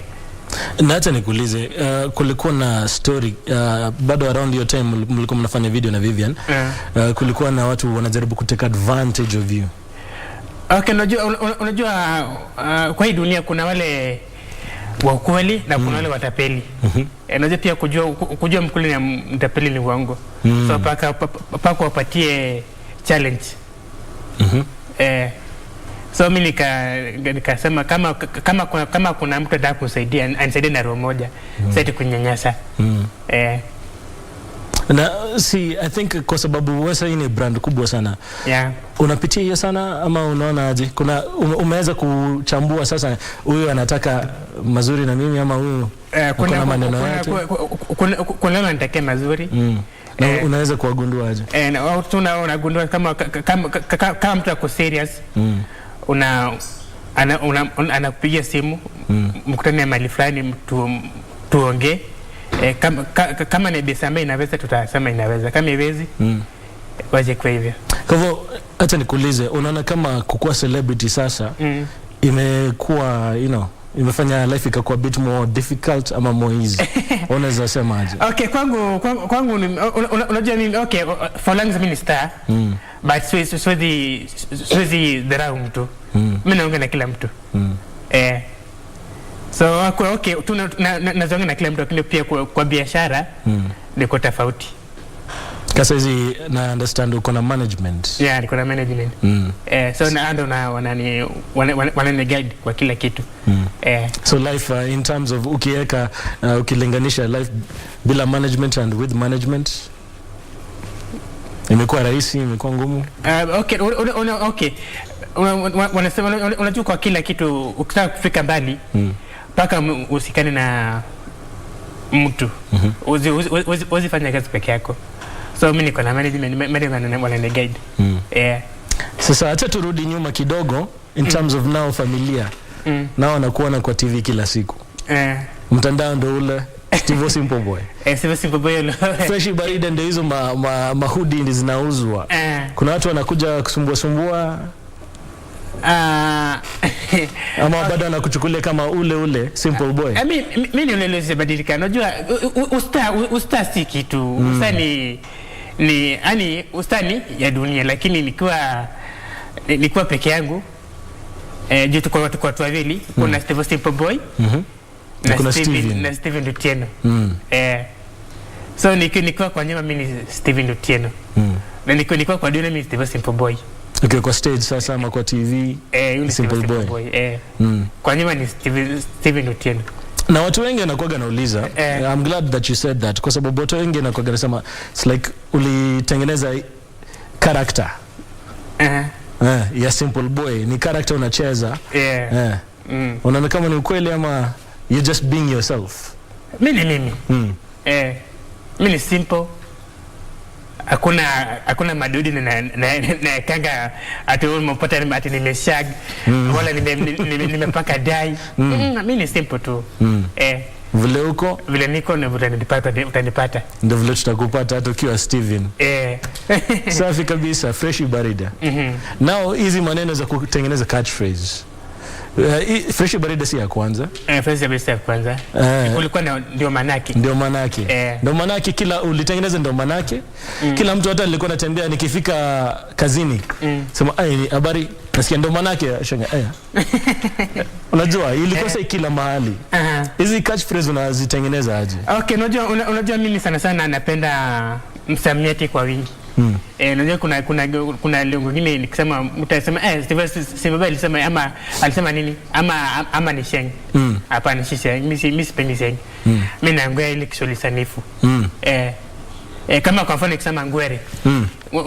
Unajua maana ngwere? Labda unielimishe kwanza. Ngwere inamaanisha hakuna shida. Simple Boy. Na Bugudha? Bugudha pia unajua? Bugudha. Wewe ndio uliniambia hiyo. Yeye niliona kwa mtandao hiyo. Bugudha hakuna shida pia. Hakuna shida. Ni kama tu fresh barida. Fresh barida ni salamu. Ni salamu. Kama unisiseme niko fresh barida? Sema mambo. Niko fresh barida. Kwa hivyo ni response. Nimekupata sasa. Kwa hivyo watu wale wanatumia fresh barida vibaya kwa nyumbani, umeelimishwa hapa leo na Simple Boy. Kuna new catchphrase yenye ina come through? Ziko mingi. Ni watu wanasema ni genius kwa sababu unajua unazitengeneza na zina sell. Okay, no, mimi kwa nasema ni neema. Ni neema ambayo Mungu amenipatia. Ni neema. Unajua si rahisi msanii aseme kitu na ikubalike. So kwangu mimi nasema ni neema kutoka kwa Mwenyezi Mungu. Okay, now in terms of music, next up kuna gani? Kwa sababu tulikuwa tunaongea hapa, tulikuwa tunaangalia music video. Tulikuwa tunaongelea about Alfajiri. Kusema maybe in the works. Kuna any new collab in the works? Yes, Unaweza tuambia nani? Ayu ni siri. Kwani usituambie sasa? Ni siri, mimi nataka kweli surprise. Kwa hivyo ni jina kubwa hiyo. Ni jina kubwa. Ukiona hivyo. Ni jina kubwa kuliko Simple Boy kweli? Ni jina kubwa. Unajua umevuka boda. Hii ni jina kubwa. So mimi nasema mafans watarajie surprise kibao. Now, Mihadarati was such a nice song. Iko na positive message. This is an election year. Kuna message gani yenye unaweza patia vijana in terms of maintaining peace? Na kuwa simple as Simple Boy. Okay, vijana wasipigane, wakiwa watulivu. Tuchague ule kiongozi ambaye atajali masuala ya wananchi. Unaona, kama unaona huyu kiongozi ni bora, basi mchague. Unaona, si mambo kuleta vurugu kila wakati. Kuna yenye sita kuuliza kwa sasa in terms of personal relationships, and I'm sure you understand what I mean. I mean, yes, kuuliza kwa sasa kwa sababu unajua I feel like a lot of people wanakuwa gonna cling on to celebritydom, wanataka kudandia. Na hiyo ni handle aje? Okay, so long as unajua sahi mambo na uhusiano sahi ni imekuwa ni changamoto. Unajua unaweza pata binti na kudanganya ako mwaminifu, kumbe ako na mtu. So hapo ndo challenge, lakini nama Mungu atanipatia mke mwema. Inshallah. Safi Simple Boy, lakini bado in the same note in terms of relationships, nilisikia kwa mtandao wewe mwenyewe ulisema uko na stand in terms of waiting. Ni advice gani unaweza patiana in terms of kwa nini ulichagua hiyo stance? Kwa sababu vijana wengi si ati wanangoja. Ni kwa nini wewe ulichagua hiyo stance yako? Ukasema mimi ndangoja kabla na okay, iko hivi unajua. Okay, sasa unajua watu vijana wengi ama wasichana wengi wanaingia kwa uhusiano bila kujua. Unapata mtu ameingia kwa ndoa after miezi 2 wameachana. Sababu gani? Sababu hawakujua mtu anakaje, unaona? Unaona, labda huyu mtu akona hasira ama mtu ataki hasira, unaona? So mjuane. Mimi na advice kwamba hata ikiwa ni miaka 2 jua mtu kwanza, hata mkiingia kwa ndoa hakuna tatizo. Kwanza mjuane kabisa. Mjuane, hata mkiingia kwa ndoa basi mambo yanakuwa fresh. Mambo inakuwa fresh barida. Safi kabisa. Asante sana Simple Boy kwa come through kwa Good Morning Kenya. Na kabla uende, nataka unifunze your fresh barida dance. Noma. So utanifunza? Ndio hata mimi maybe ndabahatika hata mimi nikuwe celeb huko mtandao. How vipi? Fresh barida. Asante sana. That was Steve Simple Boy. Unaweza mpata kwa social media platforms zake @Steve Simple Boy. Vile amesema a lot of nice collabs na come through. We'll be back after this.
sote tuwe salama babao mwanama.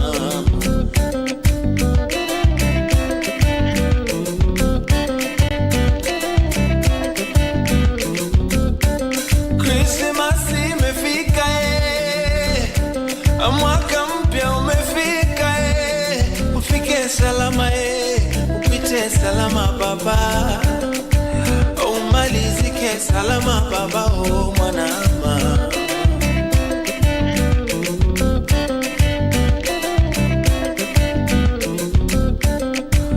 Tuombe Mungu wakina baba na kina mama, tuombe Mungu wakina kaka na kina dada, hata wapenzi wa nyimbo zetu baba, wapenzi wa burudani mwana mama, tuwe salama salimini, tuwe salama salama mwana mama.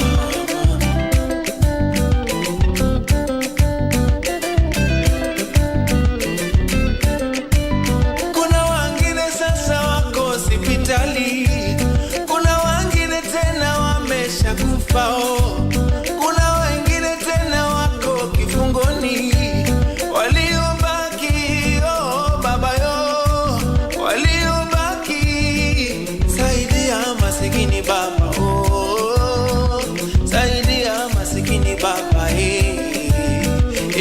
mwana mama.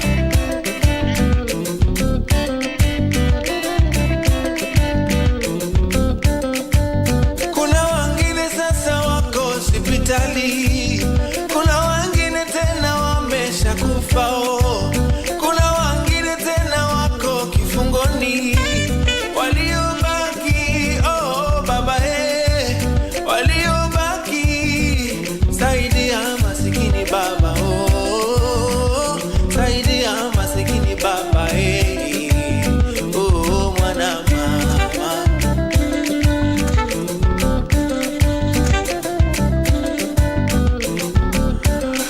Na wewe uliye mzima, shukuru Mungu, kumaliza mwaka siku hizi ni jasho baba, kifo cha sasa kama maji yatokapo yaendapo yajulikani, oh mwana mama, oh tuombe Mungu daima baba.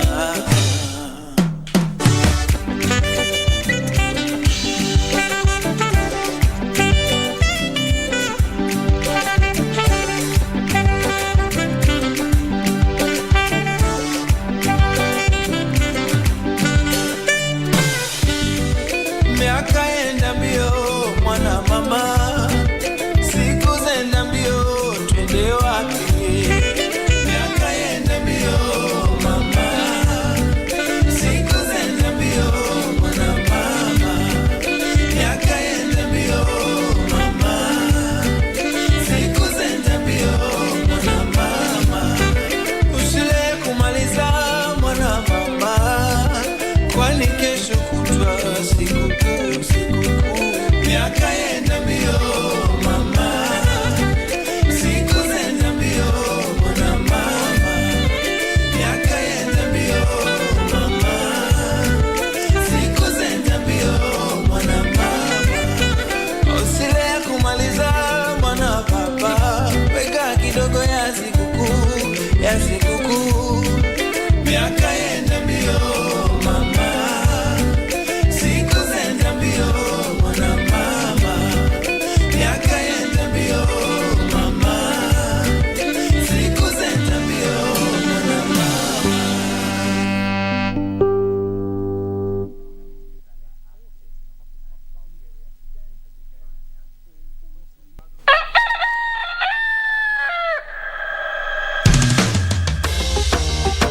So generations, Merry Christmas to the nation. Oh Lord. Tulianza mwaka tukiwa wengi, wengine hawakumaliza, tukapanga nayo mipango mingi, lakini chache zikatimizwa. Sasa sherehe kwa chache, wengine kwa bar. Count your blessings, vile inafaa. Ya Mola ni mengi, shetani hawezi pangua. Salamu kwako mama, Nairobi kuko sawa. Ulipatana na vijana, tukaimba extravaganza. Kristo lakajulikana, asante Maulana. Haki ningeweza mama, nifungue macho nikuone.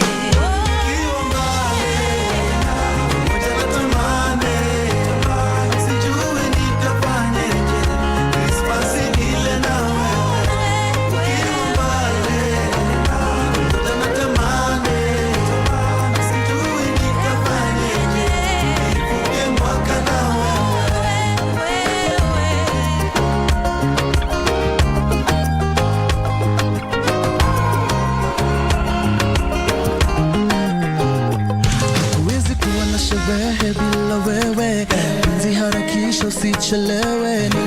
wa Disemba kama wewe, njoo njoo nipembeleze. Moyoni ni mengi ninatarajia, gonna give it all mbinguni na dunia. Ili niwe na wewe muda unawadia, njoo nile rumba na wewe.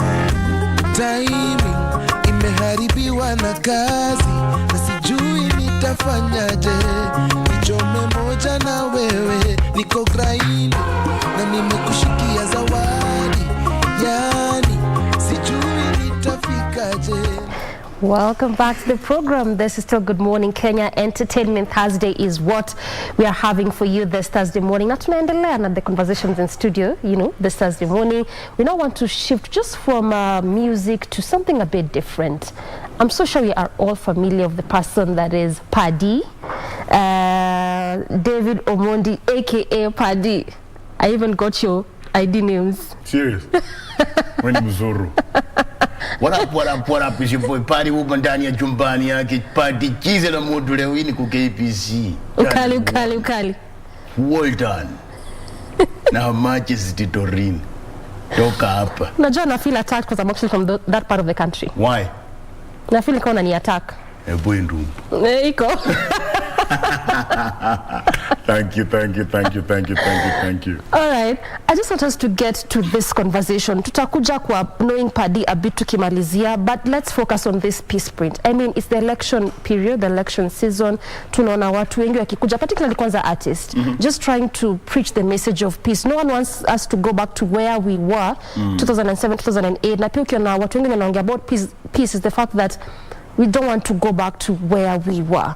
But just from the onset, peace sprint ilianzia wapi? Concept, idea behind this?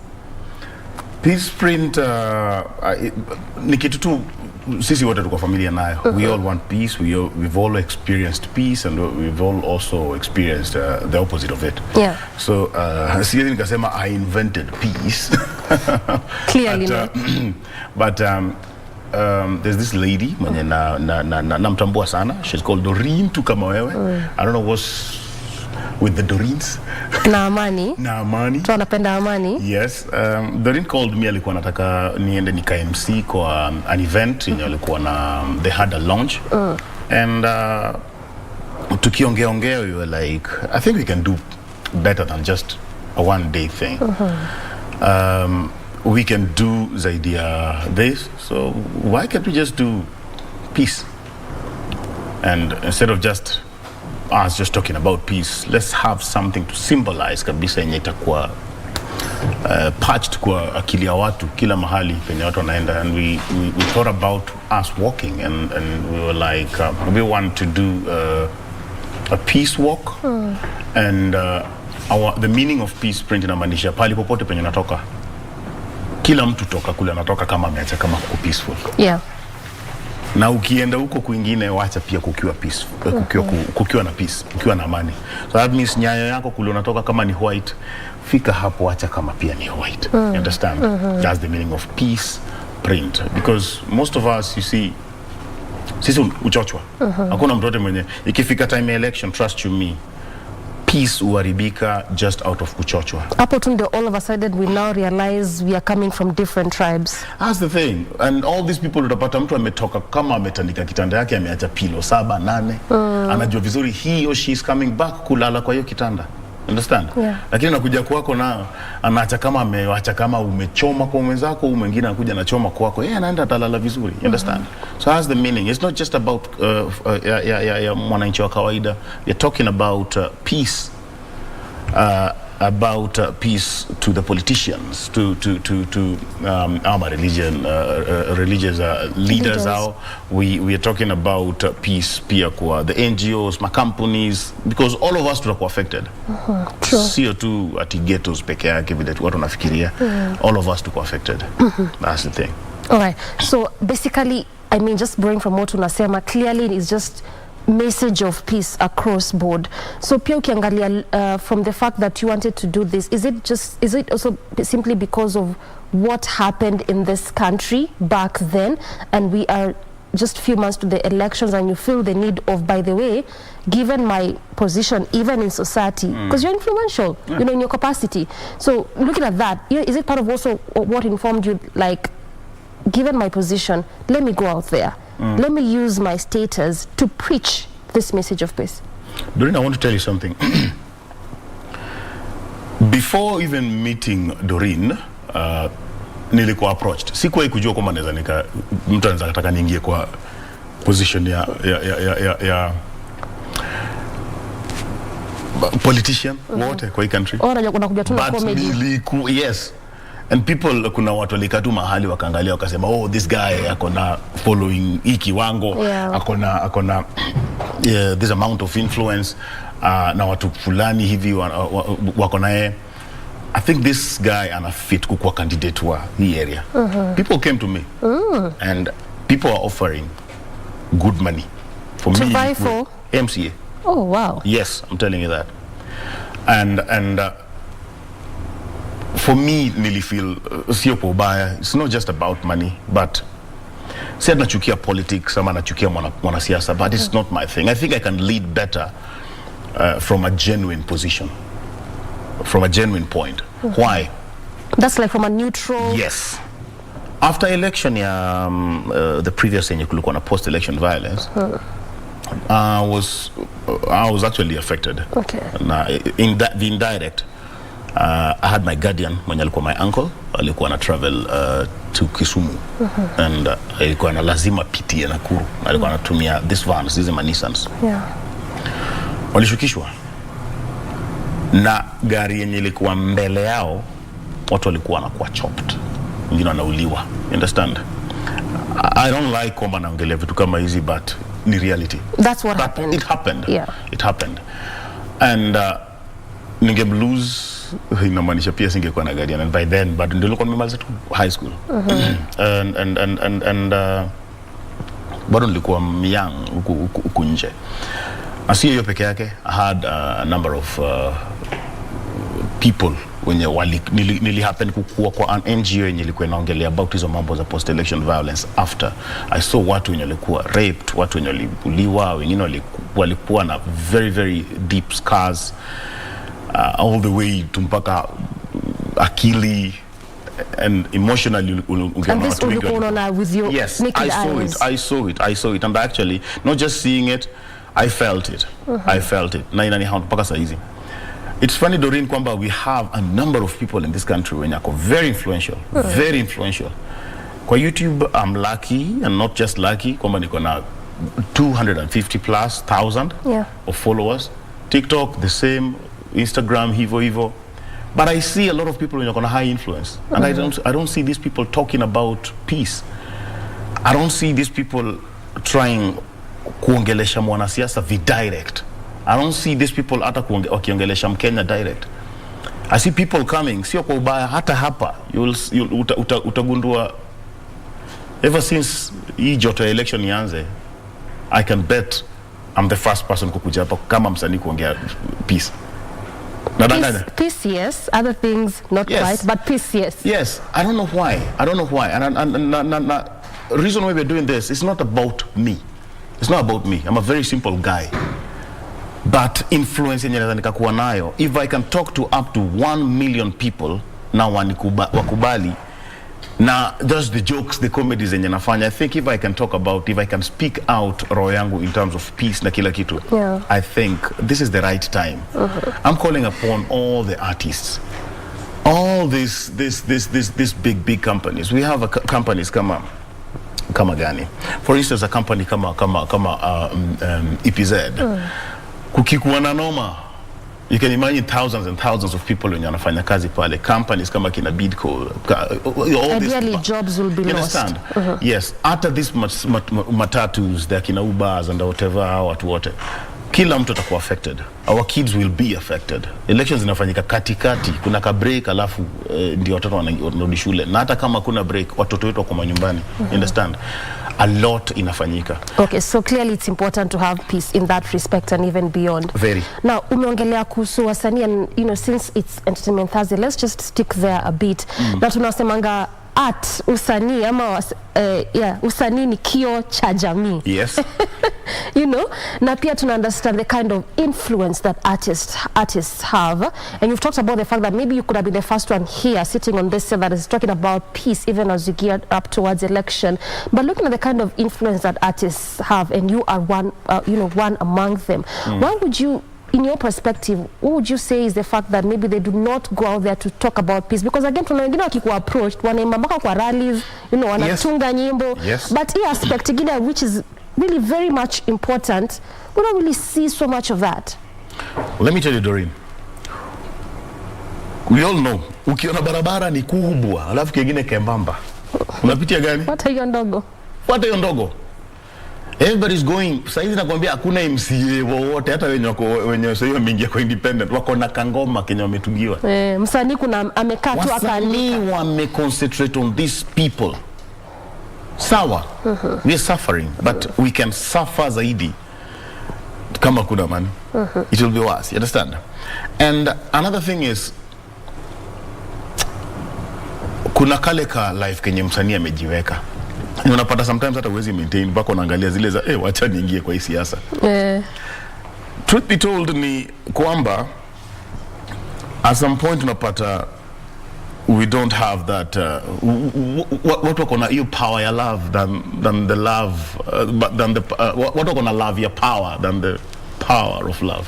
Sijui kama unaelewa. I get it. Yes. It's opposite. So you see wasanii wengi hata ukiangalia saizi wako kwa debe. Umefika tuka 100,000 subscribers. In fact, say that tunasema this is the election whereby we are seeing entertainers vying for elective positions and various seats. Na ni wengi, na sio mbaya, sijakata. Kama mtu ameitwa. Kama umeitwa. Kuna wasanii wengi wenye tumeona wameingia pale na wametulead vizuri.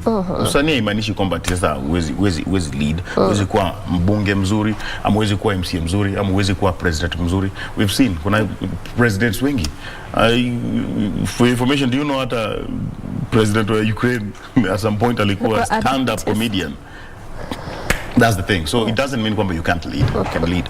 But let us also consider before you go kule mbele, angalia zile vitu ndogo. For me nasema hivi, no peace, no election. Kama kuna election, kama insist on election na hakuna amani, that I'll call that thing. Hakuna haja hiyo election. Hata kama itafanyika, I won't call it election. Hiyo ni violence ama kitu kingine. So it's high time. I respect this, the other people when wamekuwa kijaribu kuongelea about peace, but I still don't feel like we're doing enough. Kuna watu wameingia hapo for hustle. Kuna watu wameingia tu hapo, mtu atembee kutoka hapa mpaka pale alafu aseme zile za now we want people watusaidia na vitu kama hizo. We really want this, and that's the reason you see personally it's a sacrifice. It is a sacrifice. It is a sacrifice. There has to be a way, and I'll do something that is abnormal. Na nitaifanya. I'm doing it. Utaifanya. That walk. If you have the will, you know, they say it's if you have the will, then there's a way. Yes. Unasema yes, kuna some things that are being done, and just like when we began this conversation, we talked about the truth, and we cannot, you know, just shy away from that fact. It is a fact, it happened, and we always keep going back there so that we can see what we can do differently, isn't it? Now unasema yes, some things are being done, but not enough. I understand there's a work that's going to be happening on the 6th, but before we get to that, ni nini yenye haifanywi enough? Ama in your perspective, what can we do to make it enough, so to speak? Because it's not enough to just keep talking about it. Tunafaa to make some practical steps. I see people wanapanda malori and they go out there, the speakers, and they talk. It worked ages back, but sidhani kama inaingia ile kwa roho ya mtu kabisa. So sasa tunafaa kufanya more than talk. If we can do the same thing yenye mwanasiasa anafanya, then I think tutakuwa equal. Which is? Mwanasiasa nenda door to door. Kuomba kura. Kuomba kura. What are we doing about peace? What are we doing? Just us tukitoka na caravan ama tukitembea kutoka hapa mpaka mahali pale is not enough. Okay. We want to involve Kenyans and we want to display Kenyans. There is a hashtag yenye saizi inazunguka inaitwa #MyPeacePrint na peace print. Actually, it's hashtag peace print and then my peace print. The hashtag ni, we want millions and millions of Kenyans. Chukua simu yako, weka mbele yako, ongea. Okay? And then just post it na uandike hapo hashtag peace print. Only that. We want Kenyans who are involved. We want to do this because you want peace. Yeah. But what are you doing about it? You understand? Haujafanya kitu yote about it. You understand? The hashtags za mwanasiasa saizi wowote kwa hii country, wowote mpaka MCA, I'm telling you, zimepita hashtags za peace. We are in a country yenye tumekaa very comfortable tunapigana na Uganda kwa Twitter. Very comfortable. We are in a country yenye kiberiti inaweza trend. Yet peace haijai trend. I'm living in a country yenye avocado inaweza trend. Padi akiongea ugali anaweza trend haraka sana. But I'm saying this, sio mbaya. But we don't have those avocados without peace. We don't have the hata padi. Why should I come kwa club? Ni kuje kuentertain. Nikijua vizuri hata I'll feel safe kutoka kwako mpaka hapo. You understand? Yeah. That is why nimejicommit. From saa hizi mpaka after election, anything yenye nitakuwa naweka kwa channels zangu will be peace related. Will be peace related. And si ati kwa sababu na force watu na hiyo, but ni kwa sababu I just want to urge people also wasaidie. Unaelewa? Yes. And that's the reason why I'm targeting entertainers. I'm targeting entertainers. Understand? Why entertainers? We all need this space. It's because we have influence. Now entertainers wanajua vizuri because of how the influence powerful they have. Yes. And what they can do with their influence. Look at what they're doing for politics. Yeah. Look at what they're doing for politics. Right now, ukienda kwa kampeni yoyote, an artist ndiye amewaka. Hata hiyo podium yenye unaona nani anasimama ni an artist ako behind it. That song unaisikia ikiimbwa hapo, an artist, the producer an artist, the suit artist, the designs na kila kitu of everything, including those cars when yanaendesha, artist, podiums and everything, artist. We are influential. These guys wanakuja after us. You understand? That's it when I say peace has to be the first horse. Na nasema kama naangalia kamera. Peace has to be the first horse. Hizo horses zingine zinakuja nyuma. This has to be the first horse. After peace has been established. Yes. All right. Why Nairobi to Nakuru? Why Nairobi to Nakuru? This is actually the peace print you're now talking about. Yes. Yeah. 6th of this month. This is this weekend? Or on Monday? On Wednesday. Oh, it's on Wednesday. Wednesday. Quite a lot to date. Or today is 2nd. Yes. All right. Yes. Is it really? No. It's actually Monday. I'm the one who's right. It's on Monday. It's on Monday. It's on Monday. Yeah. It's on Monday. Yeah. Yes, Yeah. it's on Monday. Yes. 6th of this month tunaenda Nakuru. Tunatoka hapa tukienda Nakuru. Okay? Tunaenda mdogo. Na si ati tunatoka kutoka hapa tu mara moja mpaka Nakuru. Okay? We're going, tutakuwa tuna mingle na watu, tutakuwa tuna dine na watu, tukikunywa na watu, tukitembea na watu, and we will be walking with the podium ya mwananchi. Imebrandiwa mwenye nchi. Wewe ni mwenye nchi. And we are also going to be live kwa Facebook, Instagram, YouTube, na TikTok for 8 hours. So we will be walking a minimum of 8 hours, okay, per day. Pali tutalala bado hatujui. Ni kujitolea. Vile tutakula bado hatujui. I'm saying the truth. Kweli usemwe. But we have people wenye tayari wamekubali kuwalk na sisi. Okay? And people like we have Traces of Hope, we have Doc Auto, au pia wamejitolea kutembea na sisi, and we have other people, we have like Kaylan Tours and Travel and Tours. Wamekubali kutembea na sisi. And we're still calling upon Kenyans waweze kutembea na sisi. And it's not just a walk. How can they do that, by the way? Number one, we want you wakati tunatembea. Ingia tu kwa mtandao. See what we're doing. Share. Allow Kenyans to understand kwamba kuna watu wame-sacrifice. That's the first thing. All right. Ingia. #peaceprint. Ingia kama pia unaweza ka shoot. Okay? And then number two, also you can contribute to us. We have a till yenye pia you can contribute to us, because the contribution is not just about us kutembea mpaka kule. I'm sure you know. Can you mention the till as we went down? The till is 977-147. And also pia tuko na a direct WhatsApp number yenye pia iko The direct WhatsApp number is 0777 322 001. Okay. Yes. I'm so sure they can be able to get you via those, platforms. Exactly. And the numbers, and they can be able to be part of this, Yes. initiative. Yeah. Peace Sprint. Peace Sprint. All right. A good place to end this conversation, Paddy. Whoa. All right, I have been speaking to David Omondi, aka Paddy, of course, talking to us about the initiative Peace Sprint and what they are doing, at least, just for the country to understand that it is indeed a time to ensure at all cost we maintain peace. We are not yet done with Good Morning Kenya. Still a lot in store for you. After this short breather, stay with us.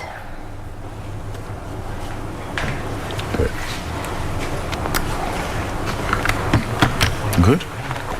Yes.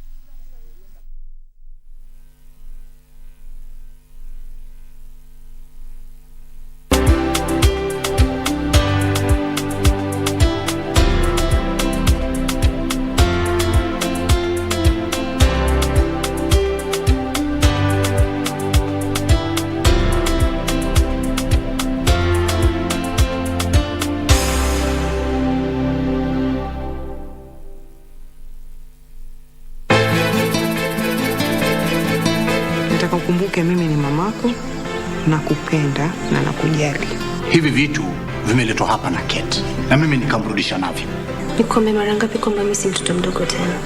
Stay away from my son. Wewe ulisema utaki mambo ya Lia na familia yake. Kusema la kweli, hapa ulipita mpaka hukufanya vizuri. You mean nikienda hiyo sherehe utarudi hapa nyumbani?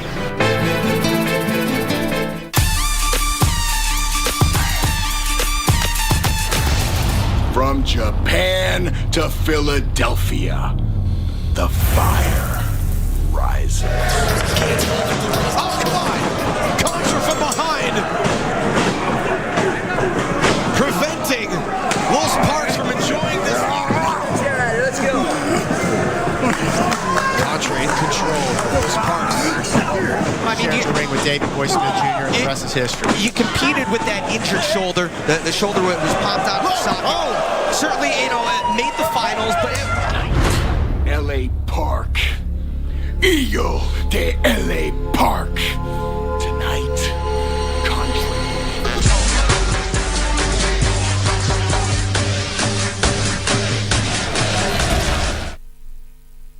Mpambe Gibson Gadho Mbugwa almaarufu prosecutor kwenye kipindi ukipendacho Vioja Mahakamani kwenye runinga ya KBC Channel 1 anaomba usaidizi wako kudhibiti gharama ya matibabu ya figo. Jamaa na marafiki wameandaa mchango mnamo tarehe 11 mwezi ujao wa 6 kwenye ukumbi wa Charter Hall, jumba la City Hall jijini Nairobi. Waweza kutuma mchango wako kwa paybill number 247247, nambari ya akaunti 777626. Gibson amekuwa mwandani wako na wangu kwa muda usiopungua miaka 40 sasa. Ni zamu yetu nasi tuwe wandani wake wakati huu mgumu.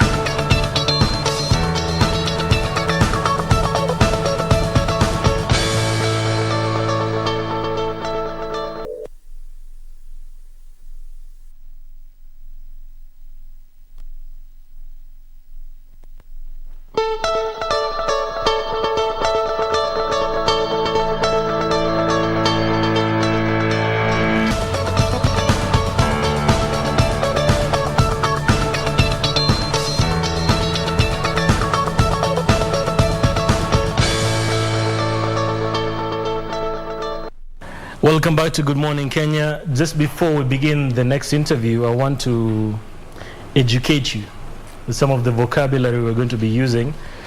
Love, Lombotov. Today Mbatei. Oh my goodness. Boda. Ndumbu to thee. Wow. Oh my goodness. I'm telling you, today is the day. Kama ni tongue twister, leo tutatang twist ile kabisa. Jeshi Jinga is in the building, but as they say, Jebeteshi Jibitinga. Wamekuja hapa Good Morning Kenya. Welcome to the studios.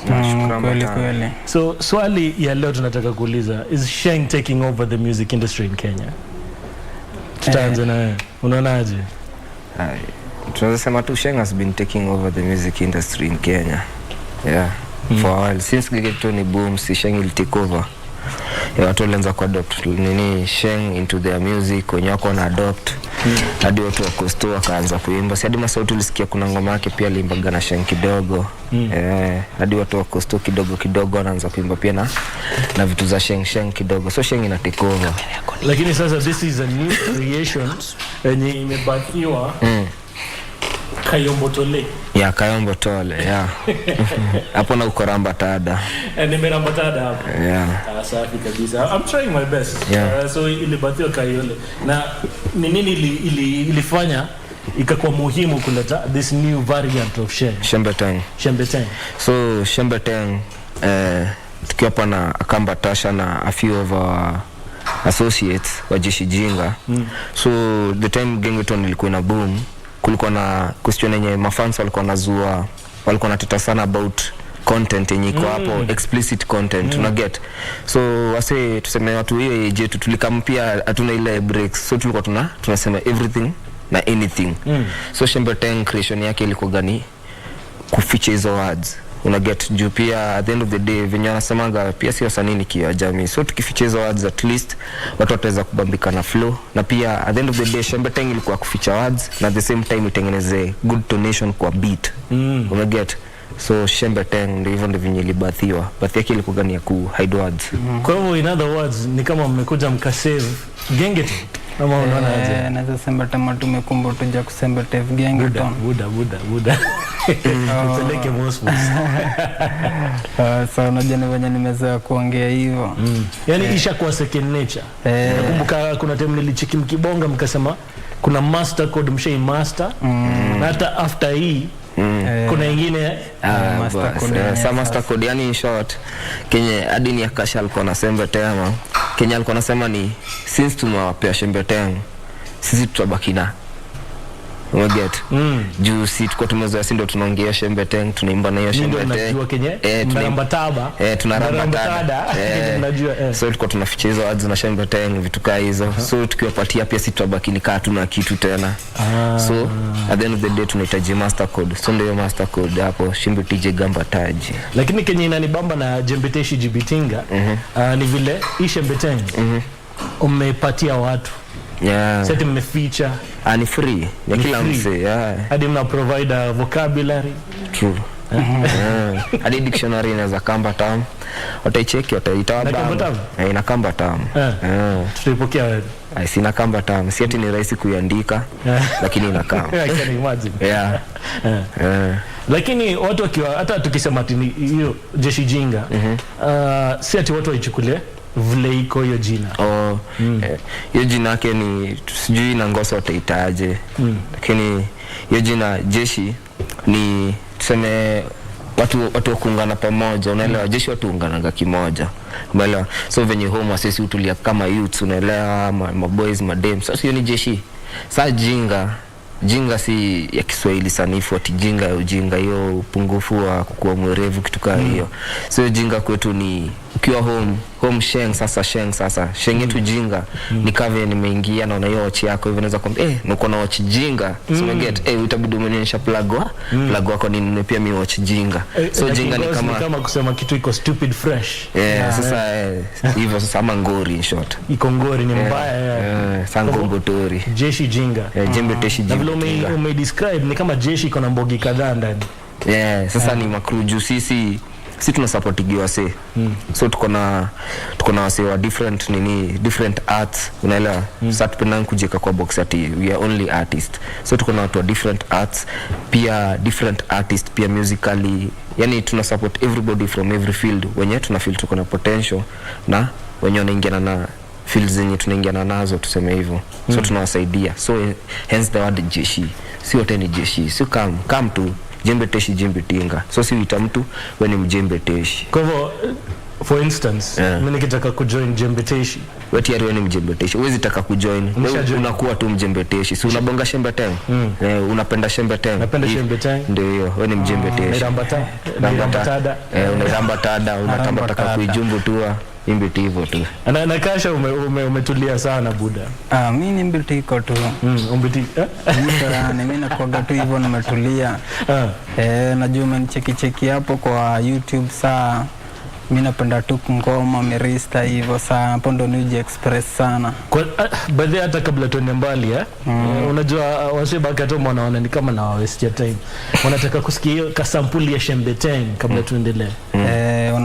Wala sembete wanadambata kujumbutua shembete ngambata hapo unajumbutua ambata pani jembete shijimbetinga tutapeleka na rambata dayombo tote ya shembete ngenya mnadambata jutumeka take over kama mashembete mamba tasta wow your December time. I feel like kuna inahitajika a certain level of intelligence kurada.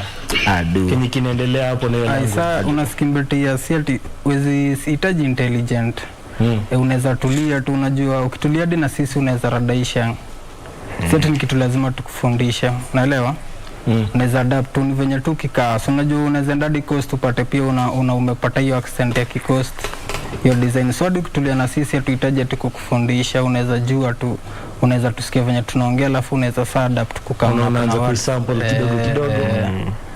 Nikisema nataka kuenda mahali na nataka kuembe tenda maamba tali. Unajua hii si lugha mpya. Ufai kusahau lugha yako.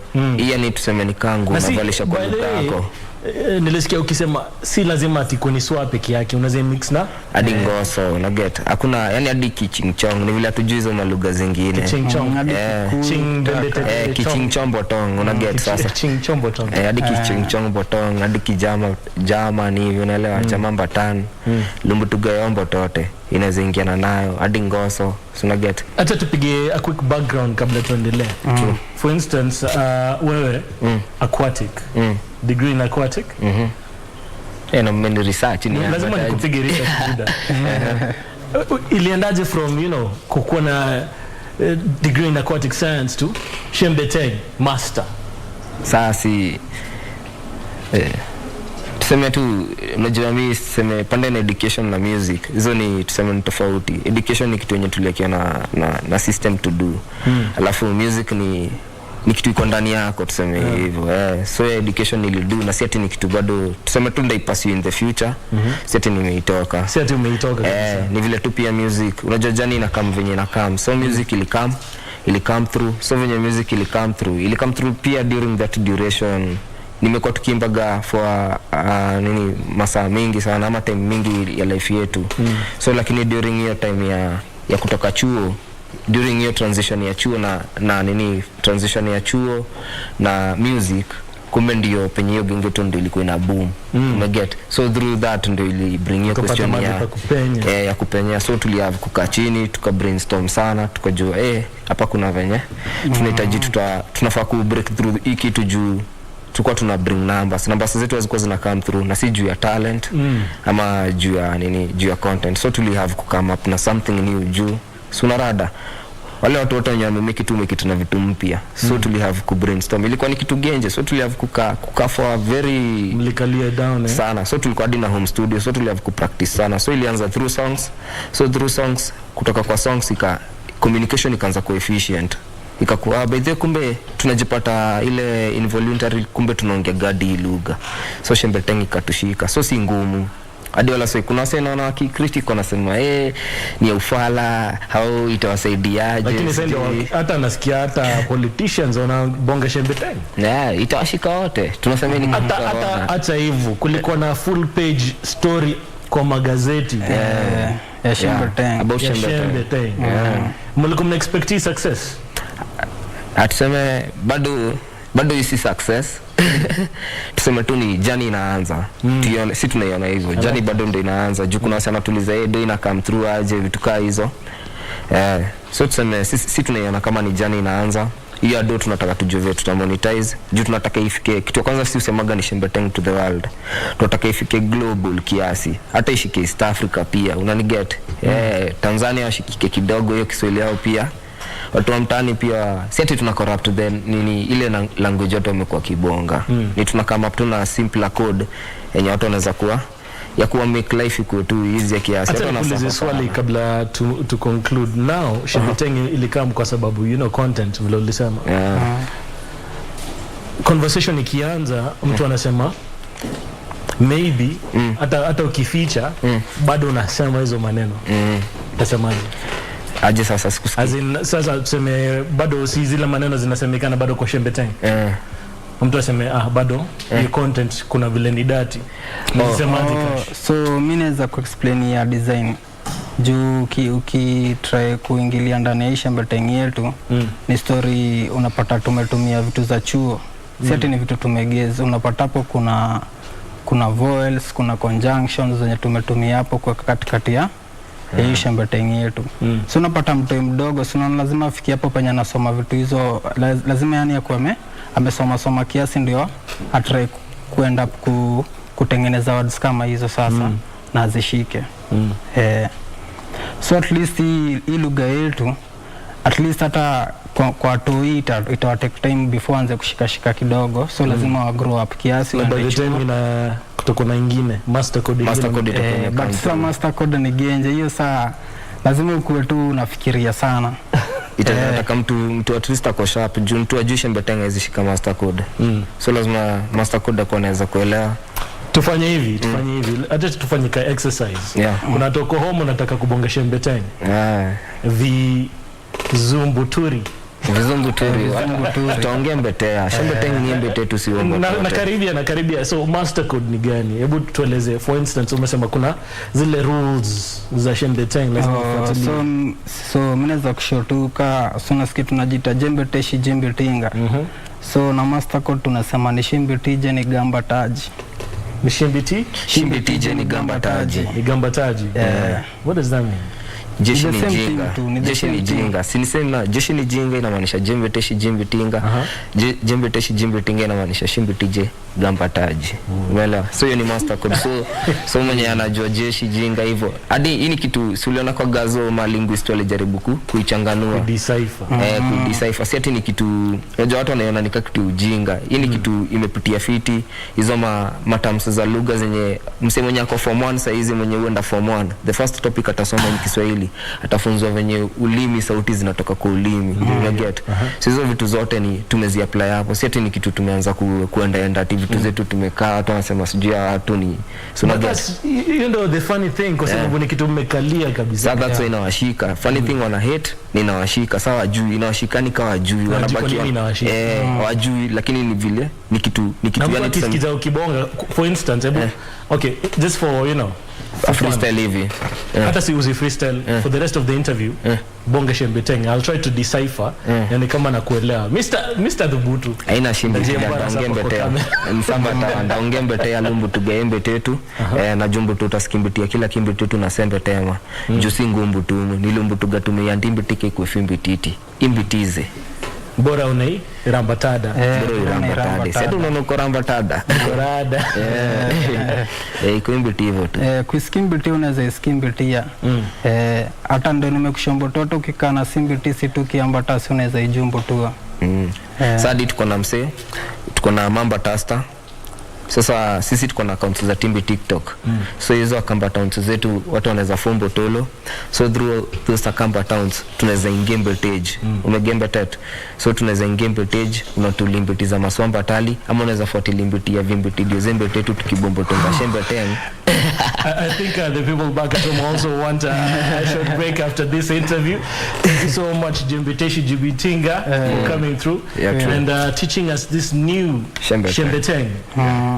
We'll be back after this.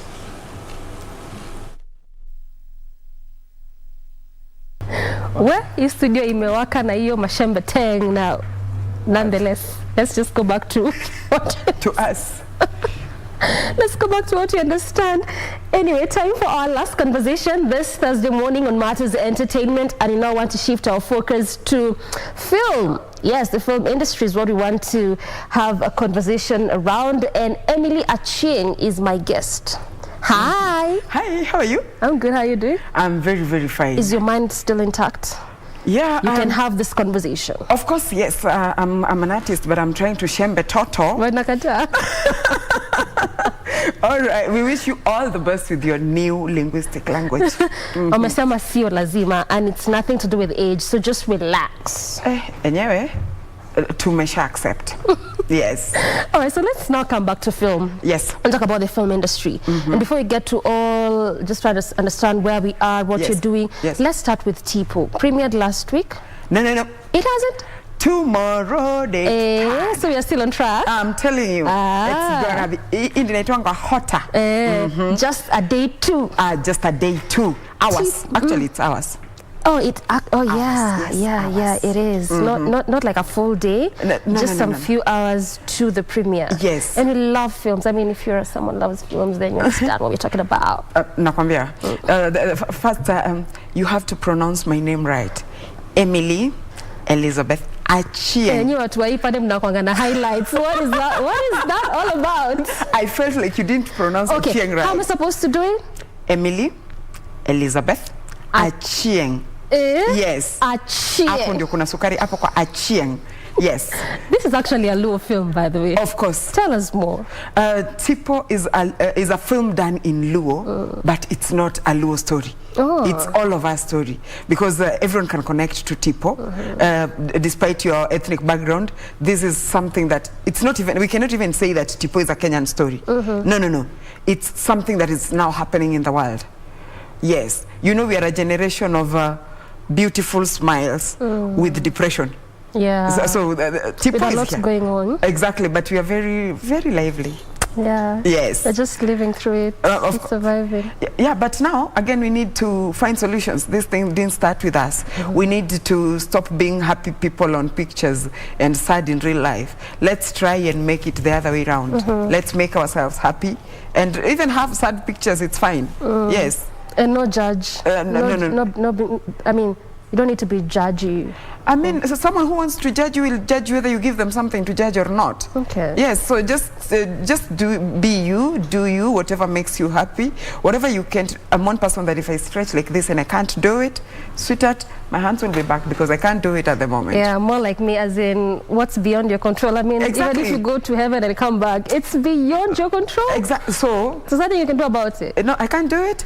Relax. I'll try next time. So this film is all about basically what, as a society, we are going through. We are going through. So just highlighting it in the Luo dialect. Exactly. But because it's done in Luo and we have English subtitles, so everyone is invited to come watch Tipo. Because majority of us right now, everyone has knowledge. Your knowledge capacity is not as mine. Yeah. And this is the competition we are having in life, not knowing that we are able differently. There's something you can do, I cannot do. There's something I can do, of course, that you can't do. And these are the things that makes life worth it. And interesting. Exactly. But now we are not accepting that there's something you can do and I cannot. It's like we are in a competition, not knowing that the healthy competition is against yourself. Makes a lot of sense, Emily. Exactly. Now, yes, it will have subtitles, but one may just want to understand why choose the dialect. I mean, yes, tunaona pia kuna some films done in Kikuyu, in Meru. Kwanza there's one I watched at KNT in Meru. Baka unakaa sasa anasema ni lakini una feel tu inakubamba. Unaenda na flow. That's the beauty of art. I mean, is it a space that Kenyan producers, if I should say, or the film industry is sort of taking a direction towards doing films in our different dialects? And what could be the reason for that? You know, the first thing is you start charity at home. Okay. And we would lie if we say we are not going to do this in our own languages. Why?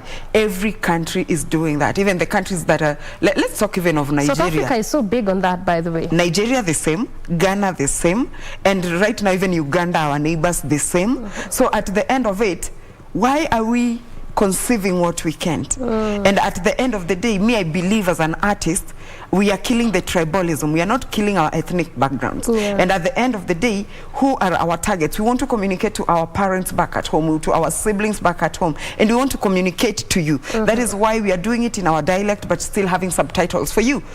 So it means we are one at the end of the day. The diverse are what makes our country beautiful. At the end of it all, let's celebrate who we are. Yes, and these are our stories that touch us from where we come from our growing up. So this is where we need to start.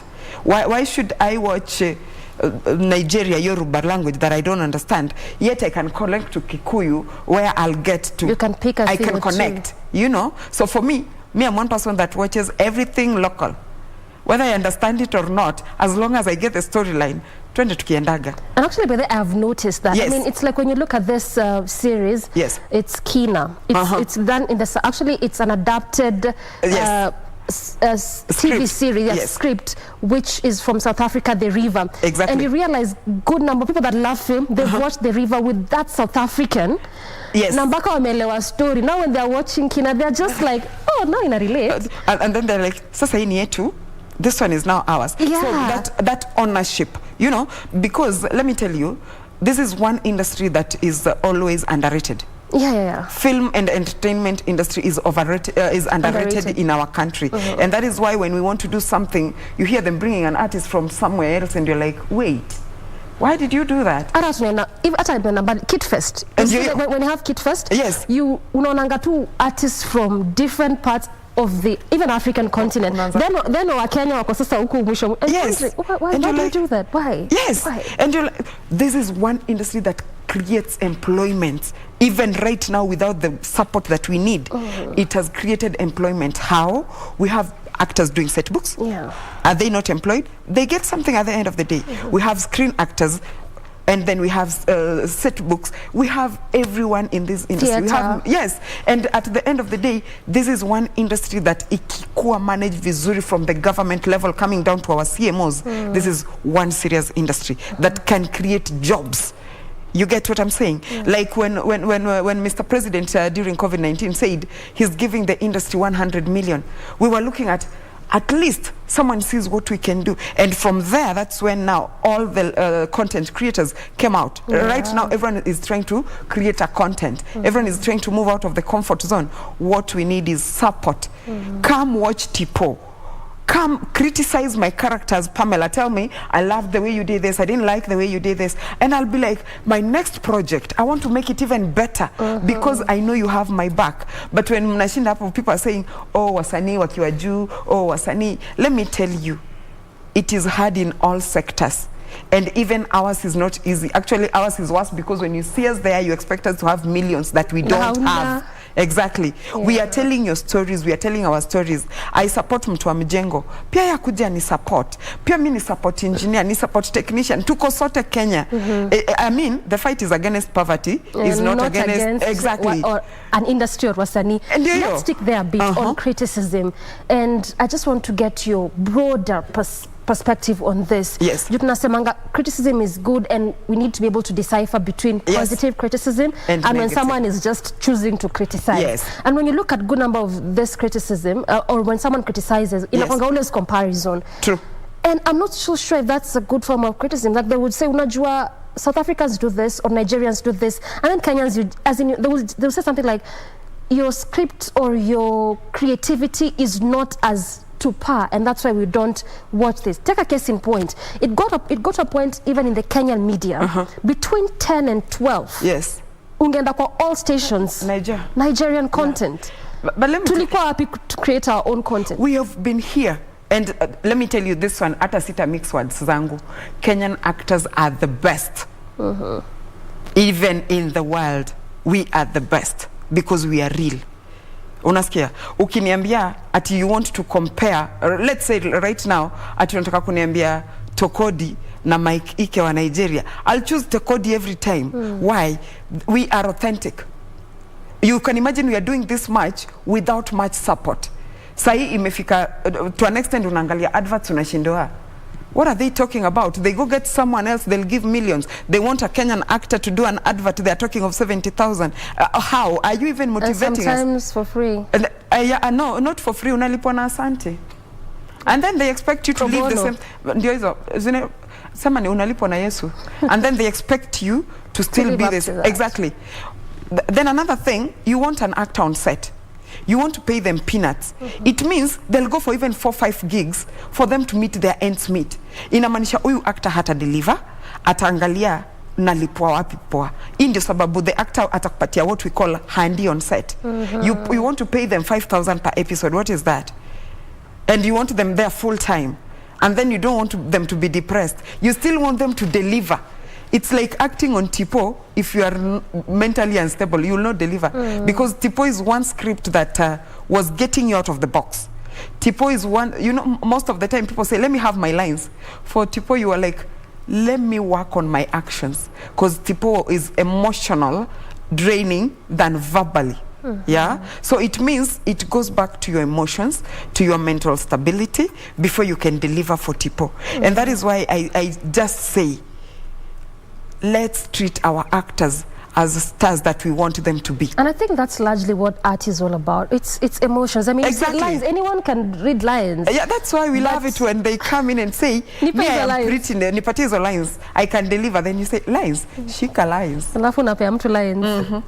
There's a time someone said, me, I would love to eat on set. I was like, you'd love to eat on set? Personal experience, I would never want to eat on set. I even avoid it. The person alikula mpaka jioni.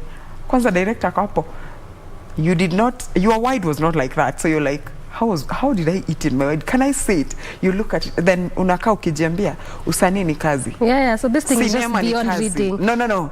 It's beyond reading. It's beyond being beautiful. It takes more. And I think that's the point where we all miss. Yes. When it comes even to just art. And yes. I keep saying all the time that art cuts across. Even journalism is actually art. Of course. And people always think just looking nice on TV and looking and smiling. This thing is beyond that, yeah? Toto, you will know that it goes beyond the looks. It goes beyond just smiling. Yeah. It's communication. And sometimes you're even communicating to a deaf and dumb person. And you want them to read your face. Yeah? It's like you doing news about maybe an attack. You want to be smiling. You of course, you'll want to, as a human being, you'll feel the scene, and this is what you're talking about. That's art. I want to be happy and look lively. It is art. Yeah. I want to look natural. It is art. You don't come to art and start dictating what role you want. That is why we have versatile actors and actors because hatuna kazi ingine ya kufanya. Yeah, there's a difference in that. A big one. Okay. Now, as we wind down, you know, Emily, let's talk about the character. Yes. The role, Pamela. Yes. What was it for you getting into this role? Of course, when you Mjaluo, so clearly that you can learn the language, you had it. No. But just being in that character, being in that space, what was it like for you? Rehearsing all through this time? First thing when I saw the script, I was like, this one is going to be easy. Yeah. Then I started reading the script, then I'm seeing some gaps and I'm like, and then my director looks at me in the face and says, now where there are no words, there are still words. And you know silence is loud. Yeah. So you're there looking. It's communication. I'm telling you. So I'm looking at the script and I'm like, then I said, I'm taking the challenge because this is a new role to me. And for me, connecting with it and my son, who's so indisciplined in the house, who's a drunkard, and my husband, you know, that I am trying to be wife material, 17 meters here, trying to be. So Pamela got me out of Emily completely. And now I had to wear Pamela and try to analyze Pamela. So I got to understand the role. Though I will not tell you it was easy, it wasn't. But when now I got to Pamela, I got to understand that woman. Yeah. And at least it gave me an upper hand of being comfortable with the woman and tell her story. Yes. And I believe the audience are going to love Tipo. So tomorrow they need to come and watch this. You don't have a choice. I mean, being Kenyan is added advantage in being an African. We are just Wakenya tuko tu na tabia zetu tu. Just come, watch Tipo at the Nairobi Cinema. We are pocket friendly, considering, yani, it's just 1,500. And right now we have an offer of 1,000 for a ticket from 6 in the evening to 11. Dress code, whatever you feel comfortable in, that's it. Come ready to enjoy. 11. We are Kenyans. In Kenya, life begins after 10. That means after lockdown, eh? So life begins after 10. So in the film, you're what, 5 hours? It's about 2.5 hours. Yes, but is it in two? Is it done in 2 phases, like 6 to something, or? No. First, we're going to have like photo shoots. We're going to mingle. So this is why it keeps. Yes, right. you are an upcoming actor. Come meet the producers. You're a musician. Come, let's work together. And again, you never know. We say, every day is a stepping stone. Tomorrow might be your stepping stone as an actor, and also as because I also do voiceover, and I am also a motivational speaker. So we have a lot to talk about. At the end of the day, come with an open mind. Yes. Good place to end this conversation. Come with an open mind. Kuwa Nairobi Cinema kesho. From 6, yes. Wasijali itaisha saa ngapi? Just from 6 p.m? Mpaka hata hiyo siku ingine. Hata mpaka Monday? Yeah, I mean, wewe ni Mkenya. I was waiting. All right. Yes. Good place to end this conversation. I've been speaking to Emily Aching. And we'll be talking about the scope of Kenyan theatre and film industry, of course, as they gear up towards their film Tipo, which will be premiering tomorrow at the Nairobi Cinema. So make your way there, get a feel of, Kenyan film. Good place to end this conversation, and ultimately, good morning, Kenya, this Thursday morning from me and on behalf of the entire team that made this show a success. We say thank you so much for watching. We do this again next week. Have a beautiful weekend.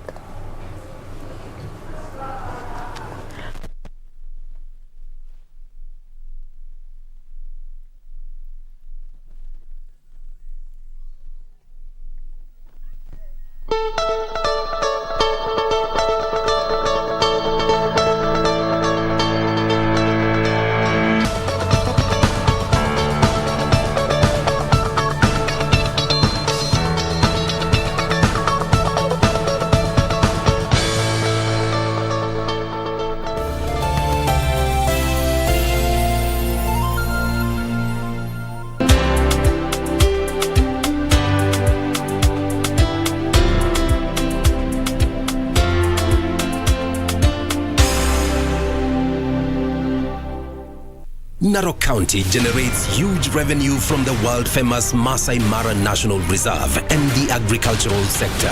2 candidates, Moitalel Olekenta and Patrick Olentutu, are gearing up for the next governor of this county. What is their agenda for Narok? Don't miss the Narok County gubernatorial debate this Thursday, 2nd of June from Masai Mara University, exclusively on KBC Channel 1 from 9:50 p.m. Mpambe Gibson Gadhu Mbugwa almaarufu prosecutor kwenye kipindi Ukipendacho Vioja Mahakamani kwenye runinga ya KBC Channel 1 anaomba usaidizi wako kudhibiti gharama ya matibabu ya figo. Jamaa na marafiki wameandaa mchango mnamo tarehe 11 mwezi ujao wa 6 kwenye ukumbi wa Charter Hall, jumba la City Hall jijini Nairobi. Waweza kutuma mchango wako kwa paybill number 247247, nambari ya akaunti 777626. Gibson amekuwa mwanani wako na wangu kwa muda usiopungua miaka 40 sasa. Ni zamu yetu nasi tuwe wandani wake wakati huu mgumu.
Naam, hii ni Mitikasi Leo, makala kutoka BBC yaliyomo. BBC imezuru moja ya hoteli nchini Rwanda ambapo wakimbizi wa Uingereza wanatarajiwa kupokelewa. Baadaye mamia ya wakazi katika mkoa wa KwaZulu-Natal walazimika kuyahama makazi yao kutokana na mafuriko mapya yanaendelea kushuhudiwa nchini Afrika Kusini. Kisha tunapigia msasa swala la ukosefu wa usalama wa kazi Afrika.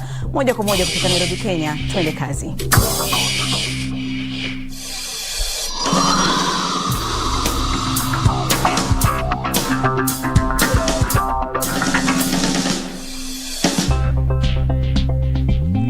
Wasalamu popote ulipo, karibu katika toleo la leo. Makala inaangazia habari za biashara zinazokuhusu, uchambuzi wa kina na mahojiano. Ni Telinas Moshigadi. Tuzungumzie swala la wakimbizi Afrika, ambapo shirika la kimataifa kuhusu wakimbizi linakadiria kuwa kufikia sasa watu milioni 1.9 raia wa Afrika ya Kati wametorokea makazi yao. Hii ni thuluthi moja ya jumla ya watu katika nchi hiyo, na ndiyo idadi ya juu zaidi kurekodiwa barani humo. Uganda inahifadhi zaidi ya wakimbizi milioni 1.4 na imepokea takriban dola milioni 41 mwaka huu, ikiwa ni 5% ya jumla ya fedha zinazohitajika katika kipindi cha mwaka 2020.